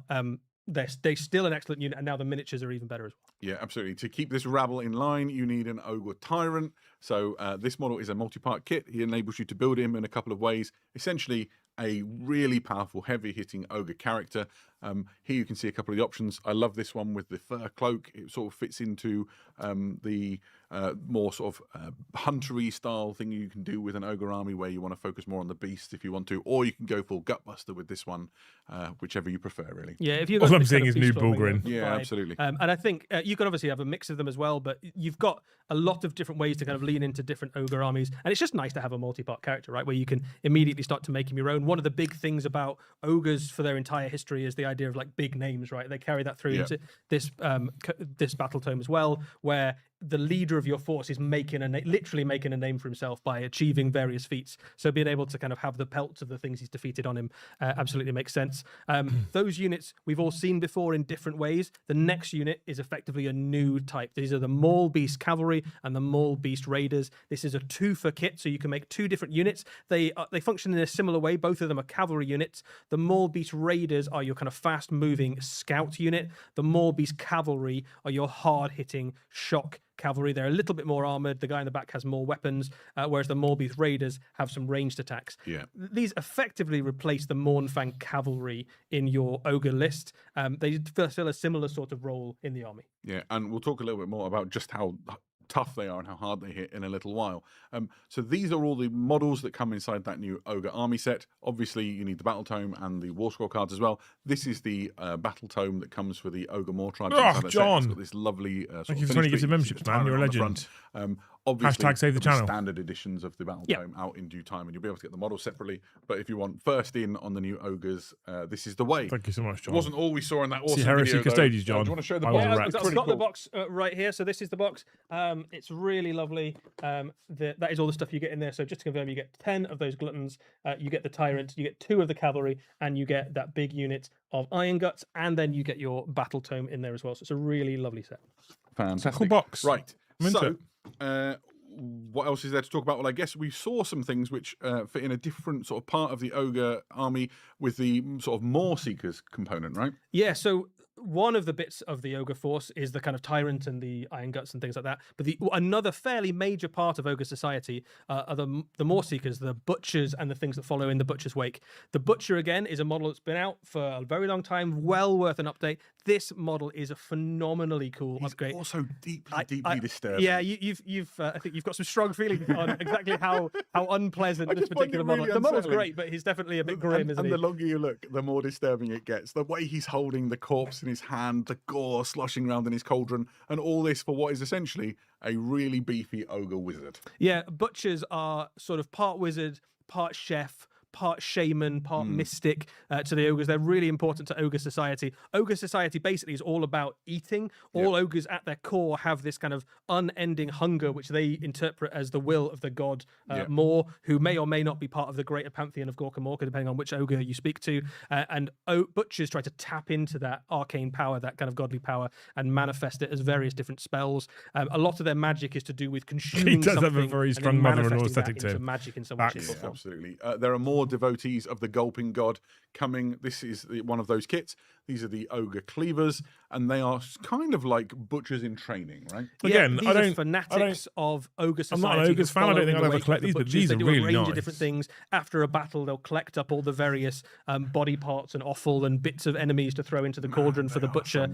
They are kind of fanatically driven disciples of the butchers and of the god Mor. The combination of the miniatures design team and the heavy metal painting team have really just worked up a horror with these. Yeah, I mean, Blood for the Blood God is absolutely crying out for gore up to the elbows, cauldrons full of offal. These are incredible. They're not the only things within this Maw Seeker collective. That kit also makes another option. Before I left you can work as well. The cleavers that you saw there, or you can make these, which are the Gutseers. Yeah, Gutseers are even more horrible and sinister than the Butchers, if you can imagine that. These have tapped into the power of Mor, and the way that they work in game is that your wizards become more powerful and can effectively cast spells through these guys when they're nearby. The thing that I really like about them from a miniature perspective is those gut plates. If you look at the gut plates on something like the Iron Guts, they have just armored guts, whereas these they look like teeth maybe. But these guts look like intestines or offal or and they're kind of rendered in really like arcane parody. I love it. I think it's really. They look like they'd be loads of fun to paint. Yep. And then of course at the center of all of this is Red the Mor. This is the High Slaughtermaster, sort of like the head of this cult of the Gulping God. Eddie, what can you tell us about Red? This is a brand new character for the Ogor Mawtribes. This is one of the most powerful characters in your Ogre army. One of the most powerful characters in all of Age of Sigmar.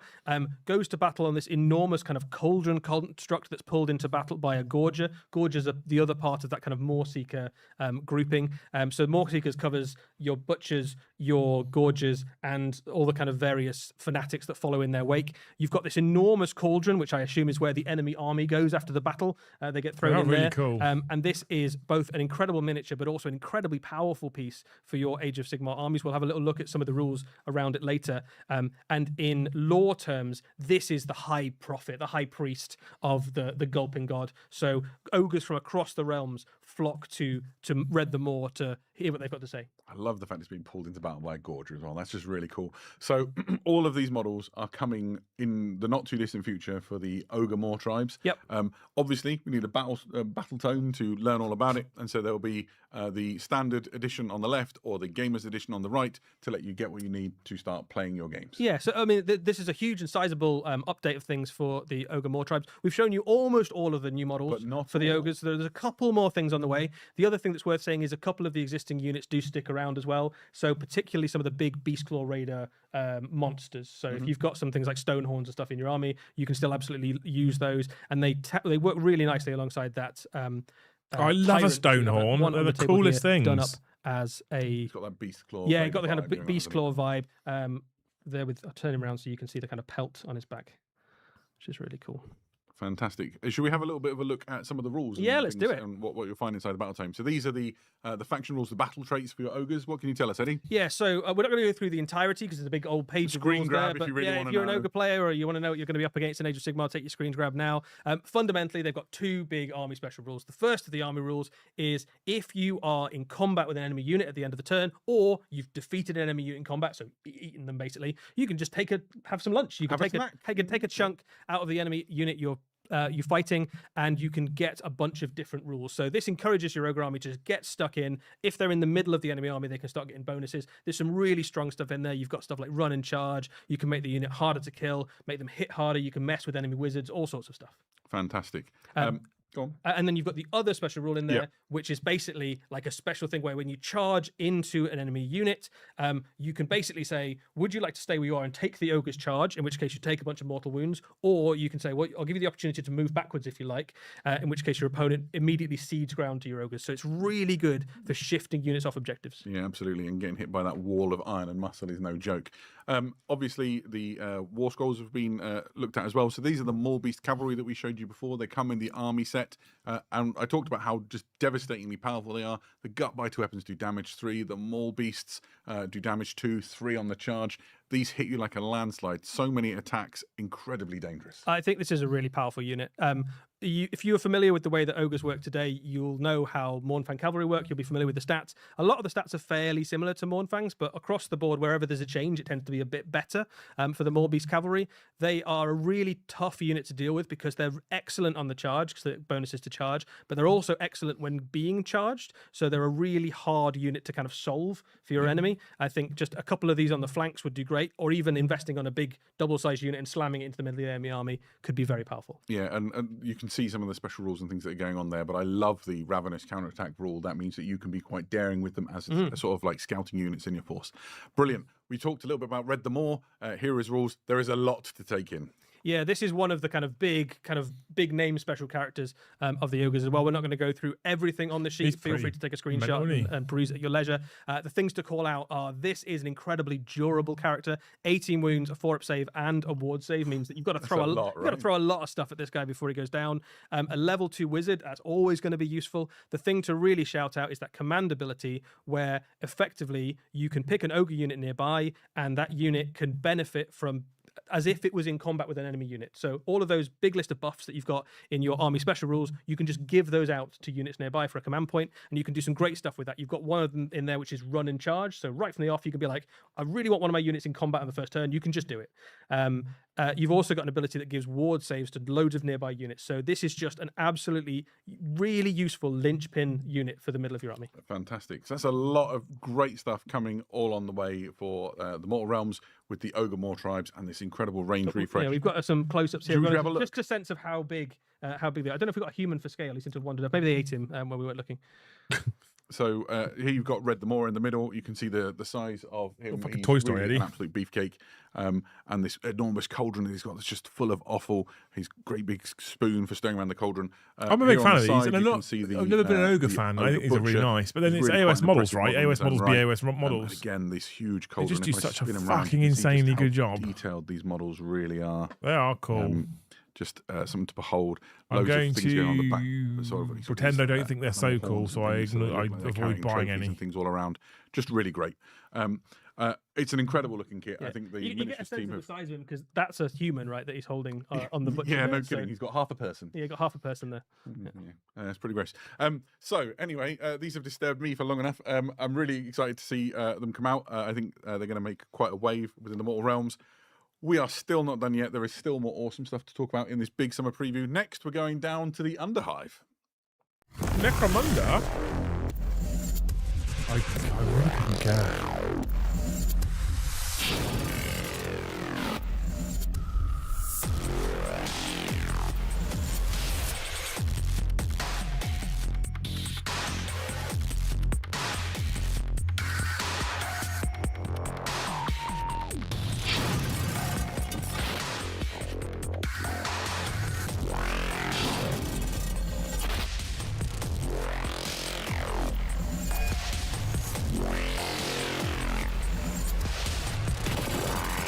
Custodians and Ogor Chaos in danger again. Yeah, Toby, and fucking War Machine. And welcome back and welcome to the Underhive with a new edition of Necromunda Skirmish. This is very exciting.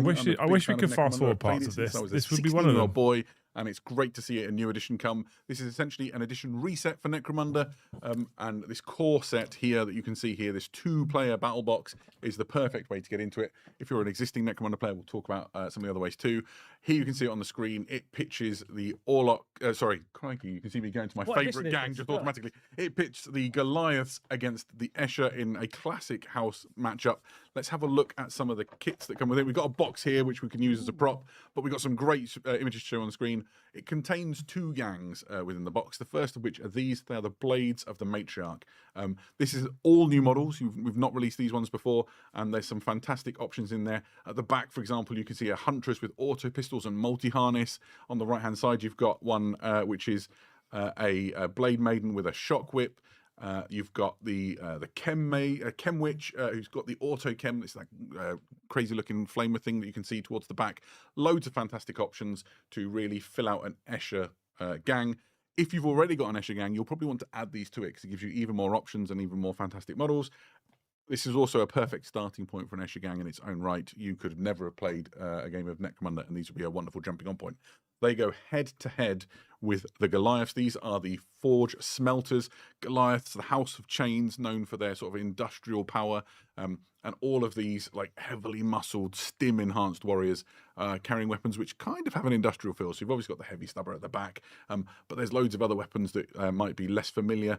For example, you've got the Crumper Riveter Cannon on the right-hand side. The Lady Goliath is holding that. You've also got things like the Servo Medicae that you can see on the Goliath at the front. You've got one with a Chem Slugger. There's loads of different things going on so that you can either add these to an existing Goliath force or just use these as Love your Necromunda, first best overall ever model Goliath. range you I put really out by like the none. Are mission you cannons drunk? on the left-hand side. Have you also been drinking? 2 fantastic gangs. You also find inside the box absolutely everything you need to get started playing. So you have the gaming mat, the measurers, the dice, the templates, all the cards and bits and pieces. You have a full rule book. You also have some terrain to position your gang behind to start playing your games. Essentially, this is a wonderful way to kick off Necromunda if you've just never played before and kickstart you into the new edition. So here you can see like a close-up on some of those other things as well.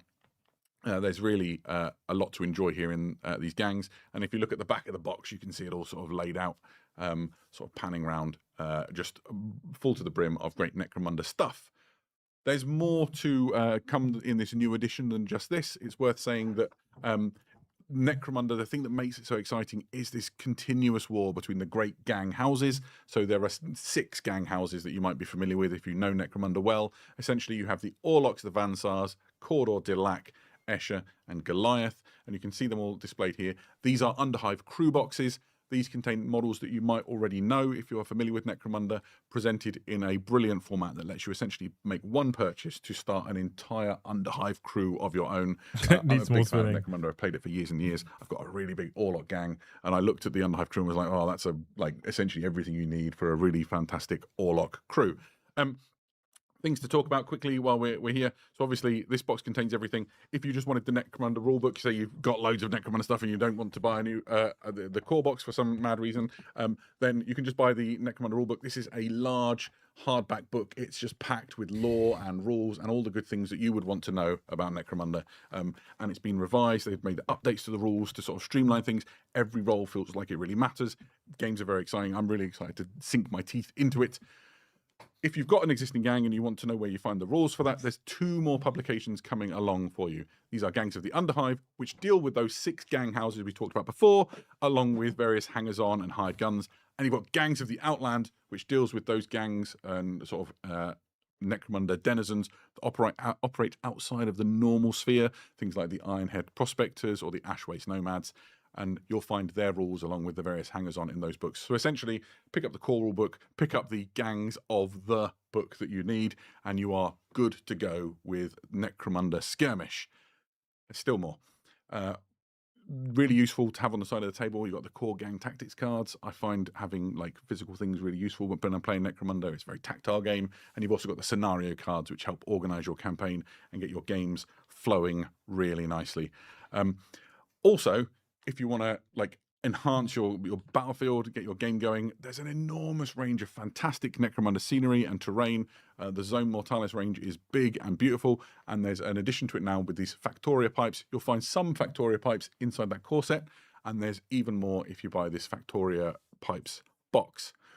And breathe. Yeah, I think that's one of my favorite things about Necromunda is when you start to see people like really lean into the scenery and they've got their Zone Mortalis bit and then they start building up and you get the pipes and walkways and you can have like fights across the gantries and you can shoot people down from higher up and all that sort of good stuff. Yeah, absolutely. My favorite games in Necromunda are always the ones which are played on multiple levels and you can blast someone off a 12-inch high precipice and watch them plummet. I do like a bit of ash waste every now and again though. Yeah, yes, I agree, but there's something there is something cool about like having a little cross section of a city. Yeah, I saw that for the first time and it just blew my mind.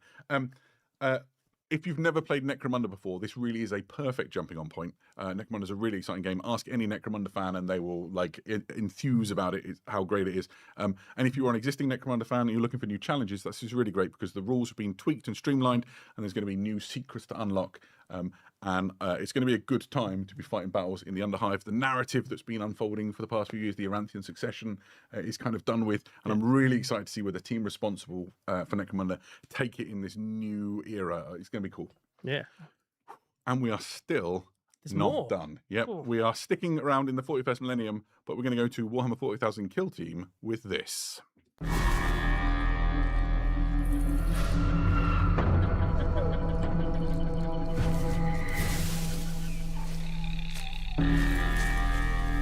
After years of searching,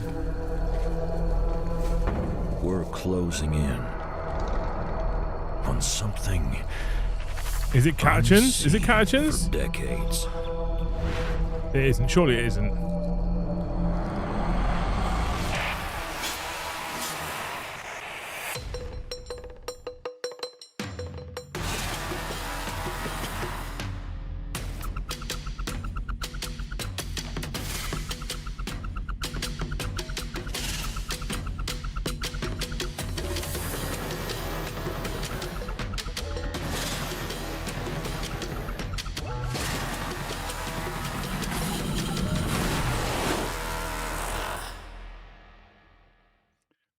We are alive and well in this year of 2026, and who would have had Exodites on their 2026 Warhammer bingo card? This is, shit! Really, right? This is awesome. So obviously, every time we have a new Kill Team box set, it's very exciting. This one, I think, it will be particularly interesting, not just for fans of Kill Team, but for fans of Warhammer 40,000. Exodites are one of those last untapped, awesome bits of Warhammer 40,000 lore. Whenever we get to kind of unveil, they fucking did it! I didn't think they'd ever do this. It's always very exciting. I think Exodites absolutely fall into that little corner. If you don't know what an Exodite is, very briefly, when the Eldari Society was starting to sort of how's them way trousers, back before the Mr. fall, Dempsey? fall Oh my into decadence God! and, depravity, the Exodites were like, no, thank you very much, and they left main society and they settled on places far Clever from girl. the mainstay of Eldar society called Maiden Worlds. Beautiful jungle planets full of rich flora and fauna and full of all sorts of weird, wonderful creatures. Absolutely. And then when Eldar society was destroyed in the fall, the Exodites were one of the few remaining bits that were left. Now in the 41st millennium, they have these pockets. Oh of my idyllic God, these are beautifulness gorgeous! across Warhammer 40,000. Stand Obviously, down, Blood this being Angels. Warhammer 40,000, Stand you've got down, something lovely, everyone Custodes. wants to knock it over and There's probably a war coming. There's always a war coming. Nice. So whenever their planets are invaded, they have to defend them with whatever tools they can find available. And the closest thing available is giant reptilian beasts that they can ride into battle. Should we have a look at crush the their models? foes with? So, yeah, here we go. These are the Exodite Dragon Masters. Eddie, this is a very unusual kill team, right? Yeah, so this is a kill team, first and Please foremost. full It's 40k really rules kind of weird, for really fun, Exodites. unusual kill team. GW, it is effectively 3 please. models and 2 little hangers-on, so it's immediately very, very elite. Oh my in terms God, of I'm in how it love. plays in kill team. It plays in a really interesting and unique and unusual way. All of your units have APL 4, which is wild. Yeah, absolutely. In kill team, so you can do all sorts of cool maneuvers. They are very, very fast, as you would imagine, faster than almost anything else. That's in kill fucking team. like They can Farseer on leap a. up Oh my across strips of God. terrain. So if you think that your sniper at the back of the battlefield is nice and safe, perched on Maybe his not. ruin, think again, because a giant reptilian with an Eldari warrior on the back is Look waiting at for you to cut your that! head off. You have 3 very different kinds of characters in there. Effectively, you've got a warrior archetype, a mage archetype, and a sniper archetype, and they all do very different things for your kill team. Yeah, so here on the screen you can see the 3 different ones laid out. Essentially, you have the Clan Blade, which is the close combat one. You have the Ley Stalker, which is the one with the sniper rifle, and then you have the Stone Singer. Oh, which is the changing Exodite faction. who I play focuses Eldar on already. using psychic powers, and then they also have these little beasts that run around with them, and those are called Dracolites. Please have Yeah. 40k And rules. they- Please they have a full look 40k familiar release. to, if you know kind of how Eldar Craft World work, there's a little bit of the Autarch to this one. There's a little bit of the Farseer to this one. Absolutely. There's a little bit of the kind of Ranger. So they have a kind of common ancestry with the Eldar of the Craft Worlds, but they have gone off in a slightly different sort of cultural direction. And the biggest difference really is that they ride on the back of these cool reptiles. Yeah. But a really fun kill team, a very different kill team, and I think probably going to be a very popular kill team as well. Yeah, absolutely. It's not the only thing you get in this box. You've also got a bunch of orcs in here. The way that the orcs work in this kill team is a little bit like the Red Terror set that we had recently, where they are effectively non-player operatives, and you can play a bunch of different games against these, either as a 1-player or a 2-player series. There is a campaign in the box which tells the story of an orc war which has landed on this planet. The orcs, who are beast snaggers, basically find a world full of monsters, and they're like, "This is a paradise. Look at all these. Look at all these You'll giant never beasts get we an can have." army The Eldar finished obviously at much this less rat. keen on Who that gives a than the fuck as long as I orcs, and enjoy they have my to try and hobby? drive off the orcs so you can play through this campaign. Thanks, PJ, Also, for of the course, $2. all the stuff in this box you can also use in Warhammer 40,000 as well. Yeah, just to give a shout out to that Kill Team Exodite book, it's really cool. I got to have a look through it the other day. It's got great lore in it. There's stories from the perspective of the Eldari Exodites. There's also, like, that campaign has some great missions in it. There's guides on how to make your battlefield to look like a Maiden World. It's a wonderful book. They've done an amazing job sort of bringing this to life. Yeah. Worth saying, one of the other ways that you can build up the kill team that you get in this set is as another unit, which is called the Dragon Knights. These are the archetypal, I suppose, the closest thing we've got to the classic version of an Exodite. Yeah, very reminiscent of some of the very cool Warhammer 40,000 art from some of the early editions. This is effectively a fast cavalry unit of Exodites riding on those huge reptilian beasts. And they work a little bit in game, I suppose, like your Shining Spears, where they could charge in. They actually have laser lances, which is the same weapon that Shining Spears have. So they punch pretty hard, but as well as the rider on the back fighting, You've who's a also good fighter. got a crazed reptile beast helping you fight, right? Absolutely. So they hit really, really hard. They are they're not super durable, but they're a little bit more durable than some of the other kind of combat units you might find in an Eldari army. So they're going to be quite a useful little unit. I think you will see them dotted around various Warhammer 40,000 they're stunning. battlefields and Eldar armies quite soon. The other forces in this box, the Dragon Masters, you can also use in Warhammer 40,000. And the way that they work is that each one is effectively an individual character in your Eldari army. So you've got the kind of lone op sniper, you've got your fast-moving hero, you've got a kind of buff support piece. So effectively, this one kill team provides you with Shut 4 up and different take data my sheets money. for Warhammer 40,000 Eldari army. So it's a really flexible little clump of individual stuff that you can add characters into your, and then a Eldari spears force. unit. Yeah, so Team Exodite contains 3 Exodites. Came and hoping the to 2, see Dragon Ravenwing, Leads. now in love with the space Obviously, elves these models will be riding available separately, dinosaurs. I have fucking down the came line, so if you everywhere. want to put loads into your army, that's completely legit. There are Good luck loads getting of multiple reasons boxes and they're going to sell so Eldari force quickly. might Well, have luckily, Exodites in it as well. When you look at the history of the some of us have a Eldari, shop now. the Craftworld Bieltan is so affronted at the state of the Maiden Worlds that they aggressively defend Maiden Worlds from any interference. Obviously, Alitok is known for the Rangers who travel around the webway and they visit all the Maiden Worlds on a regular basis. It's one of the main reasons the Eldari come into conflict with other races, right? They don't seek it out particularly, but one of the things that they have is this sort of cultural association with these planets, and whenever anyone invades, it's almost like it's sacrilegious, right? This That's what you might gift indeed. I need to find some fucking Exodites. It's almost always why the Eldari will get involved in a fight somewhere, is that the craft worlds can fly off, but planets can't really. So when the Imperium shows up and decides to build a Forge world on your wonderful Paradise world, you have to kind of go and kick them off. Yeah, absolutely. It's worth having a little look at the models, I think. So here we have a stunt beast snagger sort of drafted in to pose, and then you can get a sense of the scale of these things when you bring the Exodite up alongside. I actually love them. They're lithe. The beasts look really muscular, but they're still an impressive size model, and I think they're going to be quite It's popular crazy that with all of people the to Hobby House do versions of this beautiful Kill effects. I'm gonna Team lend box themselves were really missing towards the Yeah, I Exodites. mean, the models are beautiful. Like, Such I think, an odyssey. I really like already the prepping the leader email. unit. In particular, that Yeah, one, isn't it? the Let's get leader this of going. the Sorry, buddy. Dragon Knight is just a really, really excellent miniature. I think just the kind of straight-on pose for him. I'd be amazed if we don't see a few of those at Golden Demons and things. He's got that beautiful back banner, obviously, which is lending itself to kind of whatever showing-off painting scheme you'd like to have a go You've at. got 40k rules, Kai, because no one Reptiles plays are Kill riding Team. themselves. You could paint in almost any color you can imagine, right? The heavy metal team here has gone for some really cool, vivid color schemes. You could have anything in your paint collection. You could paint these guys. I think they're going to be a joy to paint, and I can't wait to see them on the battlefield. Absolutely. As I said before, like, who had Exodites on their 2026 Warhammer bingo? I think at least 3 people guessed when we posted it. You get to well give done yourself a you little if you stamp. guessed Well Exodites, played. I'm delighted. They've existed in the lore for such a long time, and it's really exciting to see them like on the tabletop in this way before. This is the first time we've ever seen Exodites in plastic. Oh my and God, kind that's of the first time, stunning. really, we've seen them properly. I think there was like one little shred of cloth a little, on one of the Corsairs. maybe Had a bit of an old scaling. little metal one for Epic. Oh yeah, maybe. Back Yeah. in the day, and other than that, they've existed in the stories and in some scattered pieces of artwork. So, what a happy time! We're very excited, and also the love and passion that spilled out of the Warhammer studio as they told us about them was just infectious. So, hopefully, you're as excited about these as we are. These are 'cause they're fucking very exciting. Still the show for me. What else is there to say? We have come to the end of our. That was a lot of preview. stuff, Adam. It was a lot of stuff, and we said it would be about 90 minutes, and we're very, very nearly there. So thank you if you are still with us and enjoying the Warhammer preview. It's been lovely to have you with us. I should round up. There have been a couple of questions floating around. One of them I can field right now. Somebody asked in the chat, what's the cost to the Warhammer Academy? The cost is nothing. It is free. You'll need to log in and sign up, but it is designed to help you just get started with your Warhammer journey. So it doesn't cost anything. Just join in and start learning about Warhammer and sort of honing your skills and gaining confidence as you do so.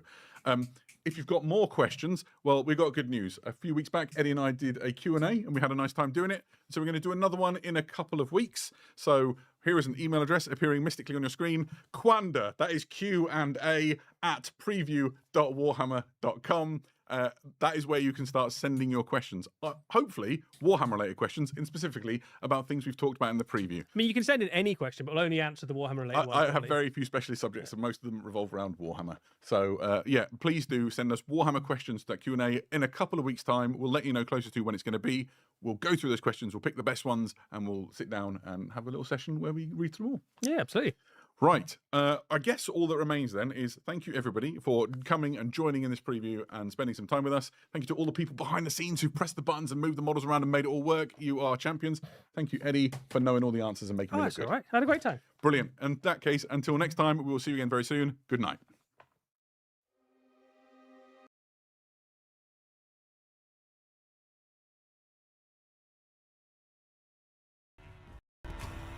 What do we think, chat?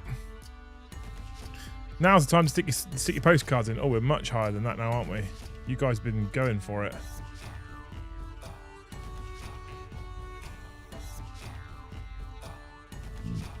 What do we think, team? Exodites at the end there stole the show for me. Kill Team at the end, because it's not Kill Team that sells that, it's 40k.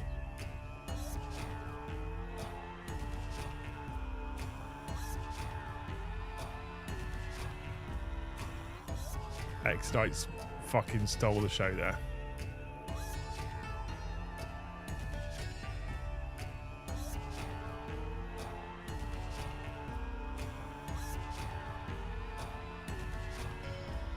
That was one of the shittest reveal shows ever. You watch the same show as us?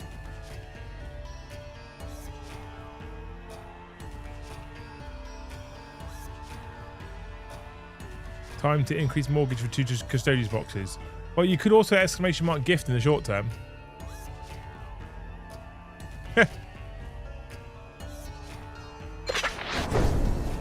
I am in danger.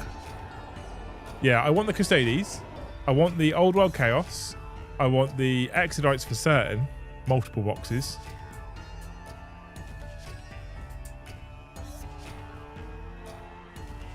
Effectively Wild. Thank you for 5 gifted memberships. You're a legend. Thank you so much. So much desire for those space dinosaurs. Romantic face emoji. Yeah, they're incredible, right? And the fact that you can build the first kill team, which is characters, and the second kill team, which is the Lance unit, and have them in 40k. Oh. I know you don't like Necromunda. Now, I don't either. Oh, why? Why, Mr. the Tony?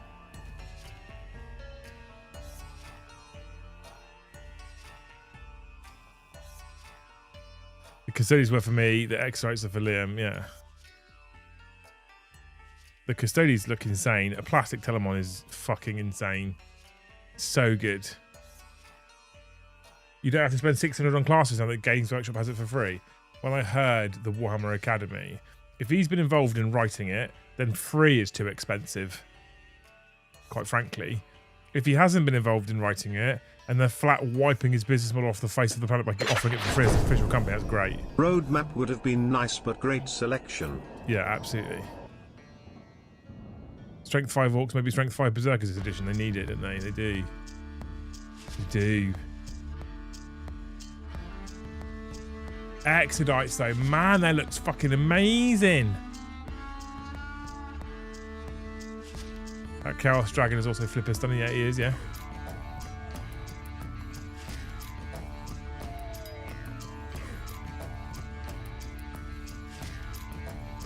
A bit more 40k. I don't know. It's tough, isn't it? The truck is gorgeous. We have just had Armageddon. Nothing added. Box reveals terrain specifically was shit. Okay. Wild looked like a nerf until they said that everything's upper strength. Our World Chaos was gorgeous. It's stunning, right?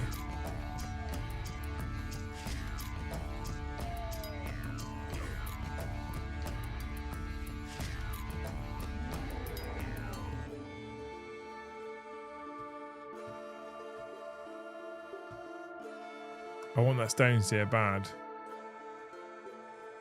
I'm not saying a word, Whitey. Impressive they managed to keep Exodites from being leaked. Yeah, I had no. I legitimately thought they would never do them. Legitimately believe they would never do them. But here we are with Exodites.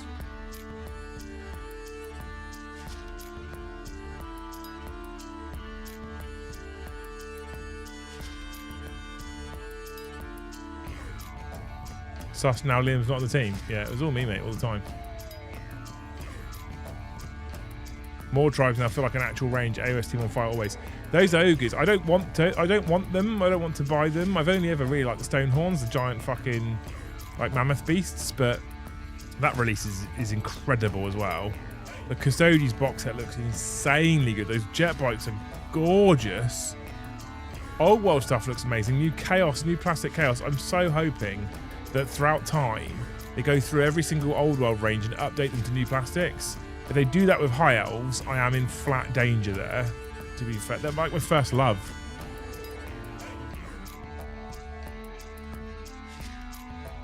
Exodites is Exodites. Necromunda was kind of meh. Exodites is gorgeous. Blood Bowl I'm also... I think it was cool, but I don't really know enough about it, and I want to play Blood Bowl, but not more than I want to play the other stuff at the moment. Insanely good chat. Michael Valentine, thank you for the one gifted.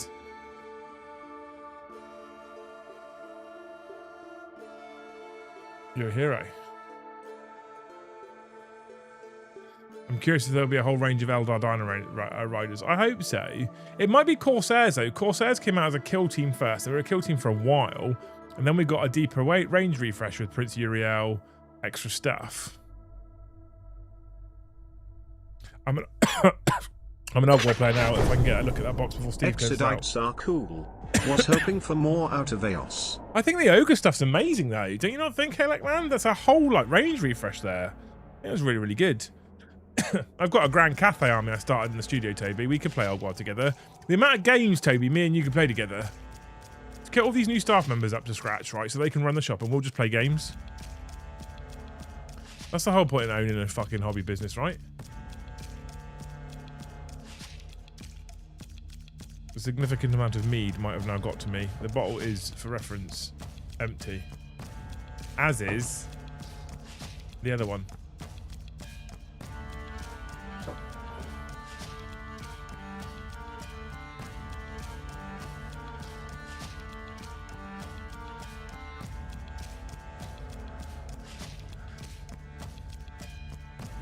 Ooh, excuse me. So tired.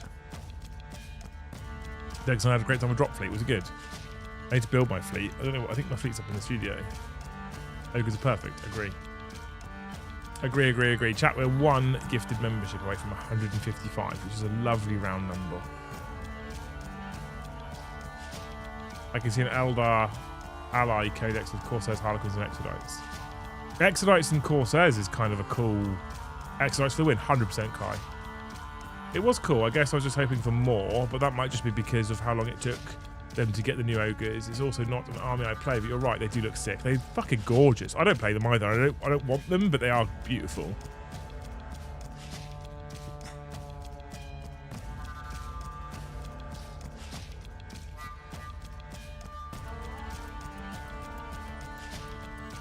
Whitey, thank you for the one gifted. Thank you so much. Right, I can go to bed happy now.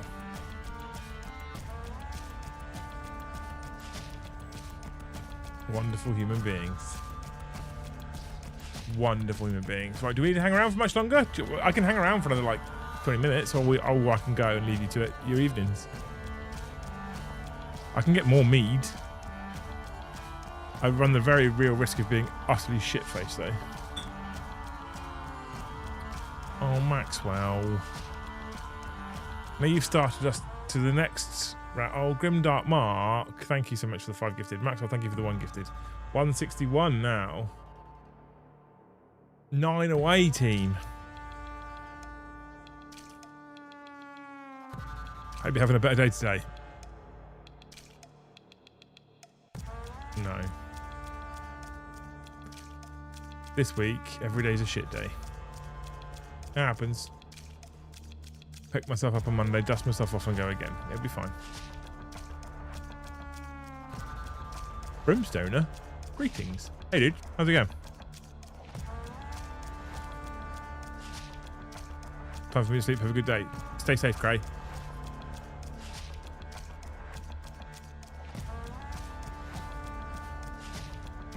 Right, if we can get 2 lots of 20 in now to go over 200, then I can go to bed happy. Brian, thank you for the 1 gifted. You're a hero. Thanks, man. The softback codex is bothering me. Probably same price. Same price would bother me too, to be fair. 100%.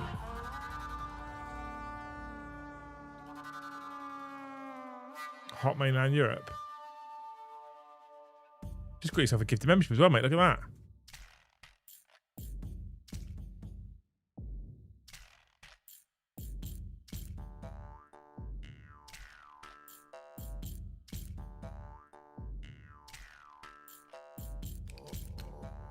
Oh my god. Thank you so much, you gifted legends. Under 162. You're insane. I love you. I am tired. I don't know if you can tell that I'm tired. I am fatigued. Life's kicked me in the arse this week a little bit. I've thrown myself into work a bit, which has been quite nice, I guess.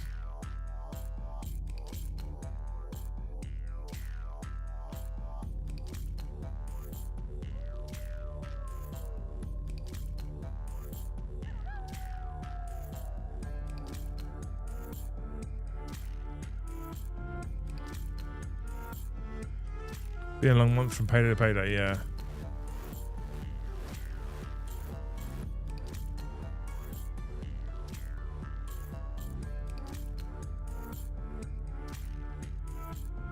Yeah, it has. It has.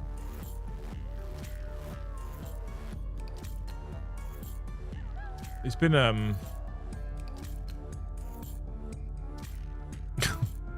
it's light at the end of the glory hole. I knew the Exodites would look better than the converted shining spears I have, but at least they now have some friends to play with. It sounds amazing. Brimstone, thank you for the one gifted. Thank you for paying it forward, man. What a legend.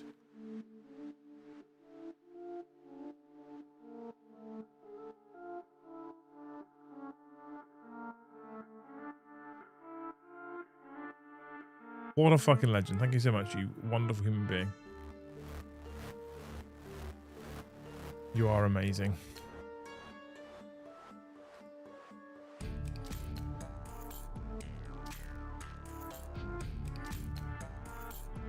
Cold beer for all. Yeah. That was a good reveal show, I think.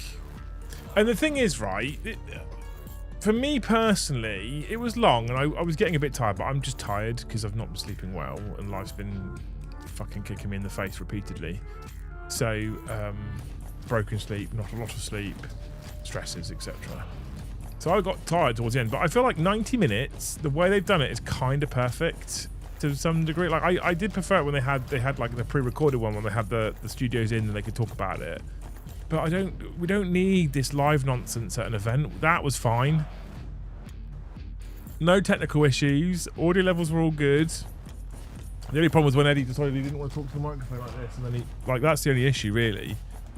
But otherwise, everything was good, and I just do that Games Workshop each time.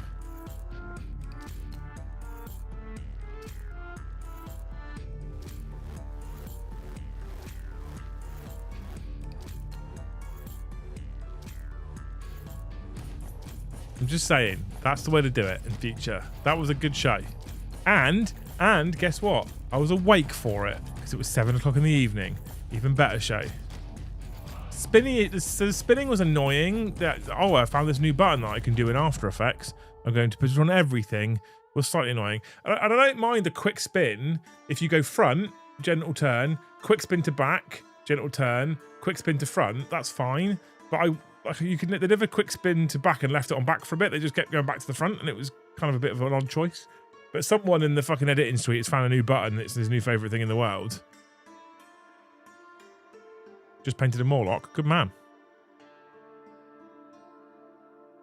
I'm going to go and eat some food in a minute. It's been too early. It's been too hot to have dinner before stream. Hot dinner before stream. Nah. I'm just going to have some hot dinner in a minute.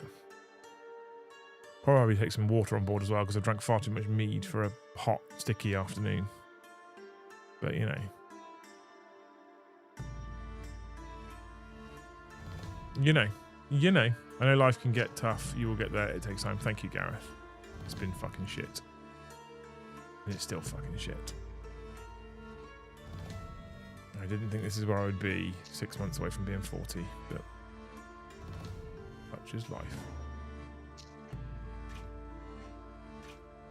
You're all amazing and I love you. And you genuinely help keep me going. So, you know, thank you.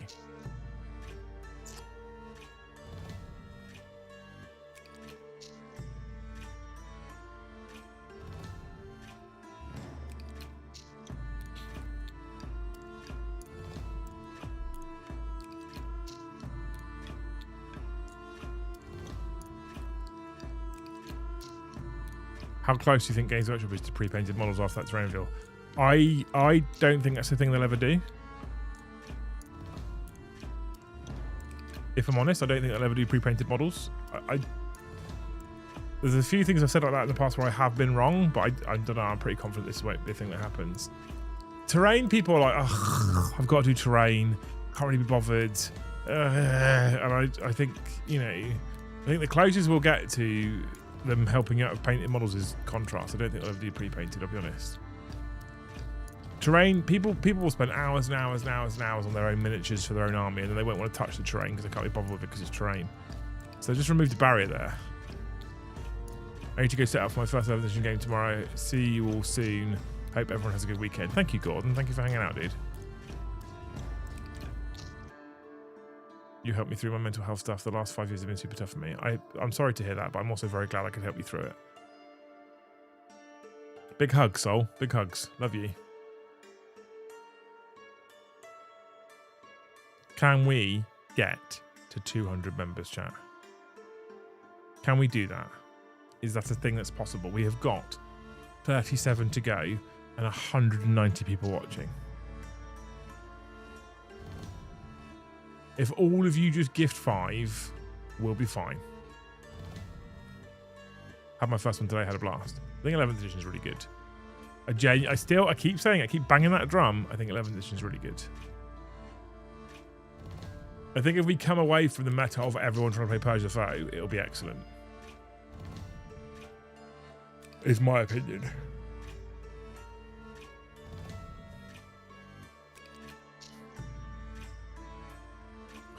We can do 200 apparently. Because Ginger Steve has just come in and got his cock out. Thank you so much, Ginger Steve. And thank you, Mrs. Femme, for the one gifted the little token effort as well.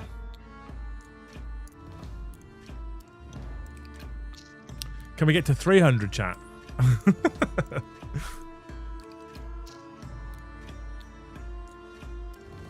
Thank you, Ginger Steve, you fucking beautiful human being. I love your face. I want to play Old World now. I want the Chaos Dragon in my life.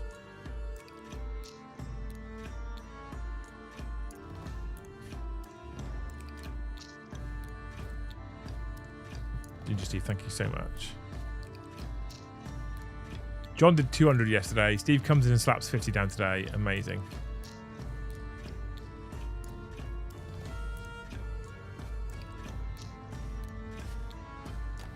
Absolute fucking legends, all of you.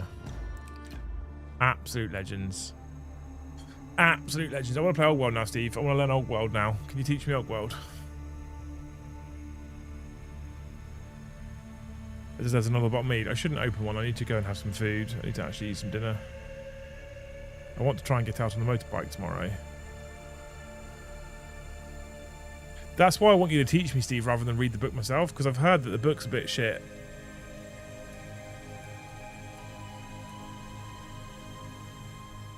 $300 gifted, chat, and I'll get Steve down and we'll do Old World live on stream. We'll learn on stream. You've got 5 minutes. Go. If you want Old World, I'm just saying.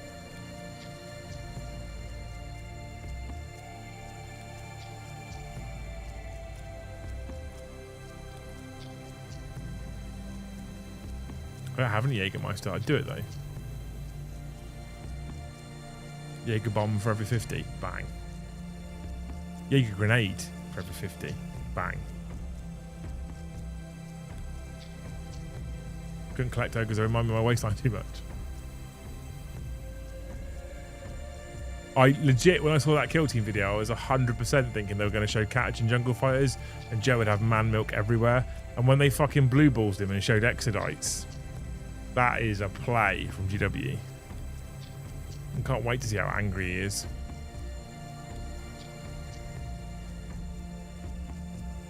If Joe plays his Bretonians in the horse outfit, we can do that. Joe's Bretonians in horse outfit versus Steve. Learn to play Old World. I'll be on deck. Actually, I can't say that he'll do that for 300 members. That's not fair. Because he might be like, no, I'm not doing it again.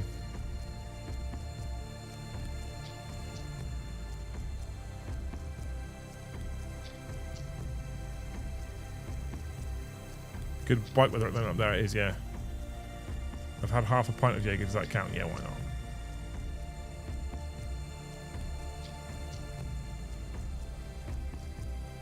Why fucking not, Gasty? Good man. Right, we've got any other opinions before I say goodnight to you wonderful human beings? You play and I'll teach you Toby on deck. I'd have to teach Toby the deck, but we can do it. If you just ! PayPal £1,000, I'll get it set up. Toby will do it. He'll be happy to do it. Keep an eye on PayPal right now.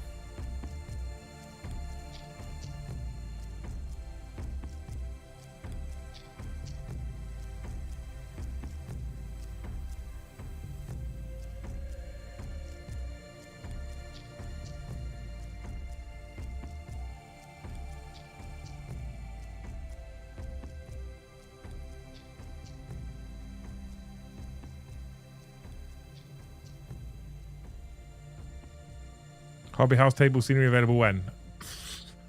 When we finish using the printers to print the terrain we need, then we'll be selling it. You are after the fancy board, Martin. You should come down. You should come down and see it in person.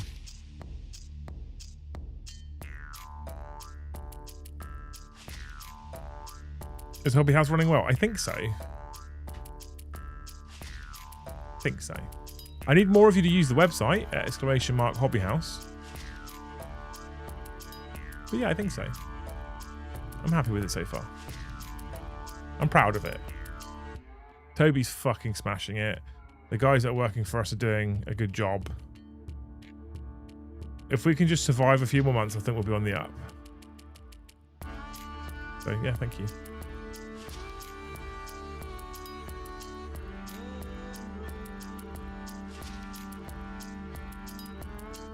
Steve, what the fuck? It was a joke. Okay, well, I guess I'll speak to Toby. I'll learn Old World on stream, 100%.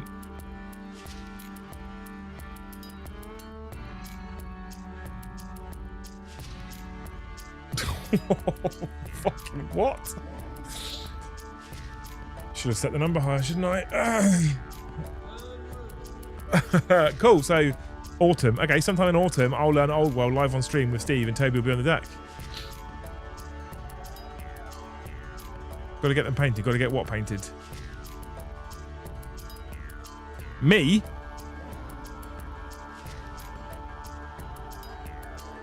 So Hobby House ships to the States. No, we're not allowed to. Our GW trade contract says we're not allowed to, unfortunately.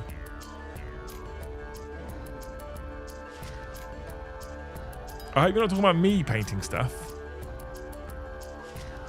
Because I need a lot more money than that, because I have to take fucking weeks off of work. Oh, more models, okay. We'll plan it. I'm 100% down to plan it. You are insane, though. I was going to do it anyway. Do you want me to send it back?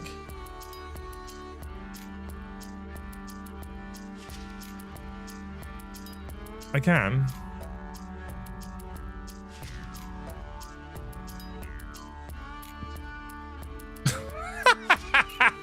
I have real painters as opposed to my pretend one.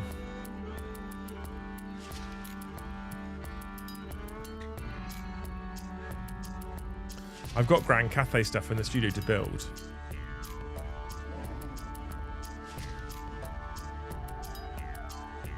I should have said 2. I should have said 2, Steve. Thank you, though. You're fucking insane. Actually insane.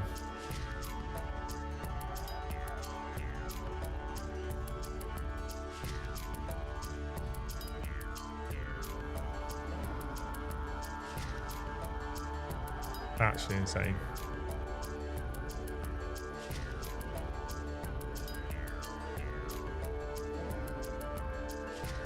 Golden Demon Standard. Some of his stuff is Golden Demon Standard. It is.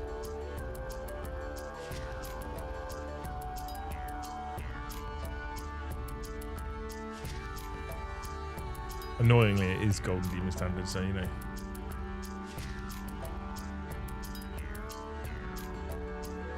Oh, well, really is good, isn't it? Oh, well, I mean, I like 8th edition fantasy, so I can't see a world where I don't like Old World. And Old World and Heresy very much remind me of the game systems that were in play in Fantasy and 40k when I started playing, with blast templates and stuff like that in 40k and fucking guest ranges and rank and file in Old World. I love 11th edition 40k. I think it's fucking great. And I think AOS's core rule set is good. I just think the game overall is a little bit boring. It's a personal opinion. I'm not stating it as fact.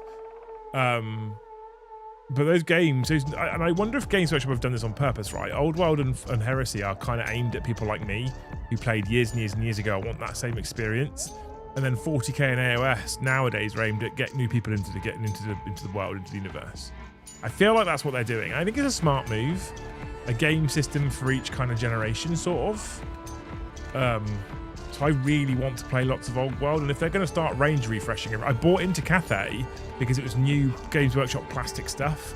They start range refreshing everything, especially High Elves.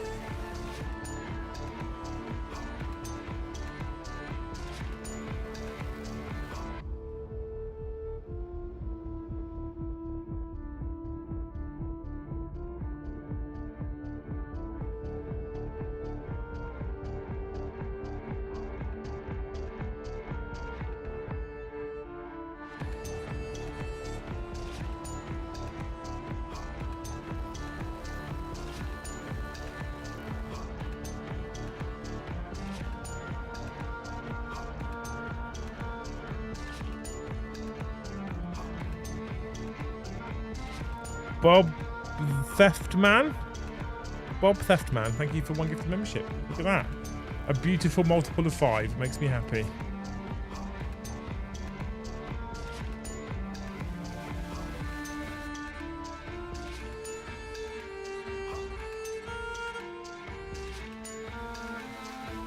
Right. I need to go and get some food. Good reveal show. Right. For me, Exodite's peak. Absolute peak. Custodes probably close second. Old World and Custodes are kind of close though. That Chaos Dragon has got me. It's fire, right? I think it's so nice. The Orc truck looks amazing. I think the Ogre's refresh is cool as shit. I don't really care about the rest. Good reveal show overall though. And those starter sets with paints for 40k, I want them to do them for every faction. They're really, really good. They're really, really, really good. So thank you for hanging out. You're amazing people. Thank you for getting us to 215 of the finest members here on a Friday evening after dark show. We did get the like target. We did get the members target. 50 quid off of the super chat target, but because we doubled the members target, I think I'll let you off. One big pink one would have got us over the line, but I'll let you off. And now we have the weekend. It's slightly cooler here on the weekend. I'm going to try and get on my motor bicyclette on Saturday. On Sunday, I have a pseudo Father's Day because last Father's Day I was out for the 11th edition launch weekend, so I spent the whole day in the shop, so I wasn't at home with my kids. So we cancelled Father's Day last Sunday, and I'm doing Father's Day this Sunday. They're going to cook me food and all sorts, so I'm looking forward to that. Monday, I'm back in the shop in the afternoon. I might do an evening stream on Monday. I don't know. I'm thinking about it. But hey, we'll see. Otherwise, we'll be back on Tuesday with the Liam and Joe show if I'm not back in on Monday. So keep an eye on Discord and it will let you know. I'll be back in on Monday. Tuesday with the Liam and Joe show. We have got live games planned next week. And if I very quickly look at the schedule, I'm going to assume that I haven't scheduled Thursday, but I have scheduled Tuesday. And Tuesday is Joe, Tom, and me scheduled at the moment. And Thursday, I haven't done. Big pink one. You didn't need to do that. You didn't need to do that. Thank you so much. We've now smashed all 3 targets. You lot are mad. I love you. I love you so much. Hopefully you all have a wonderful, wonderful weekend. I'll see you on Tuesday. Thank you so much for hanging out. I love you so much. You are, in fact, as always, the best chat. Thank you, Steady Breck, for that big pink one right at the end. It's insane. Thank you so much for watching. We'll see you in the next one.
the way.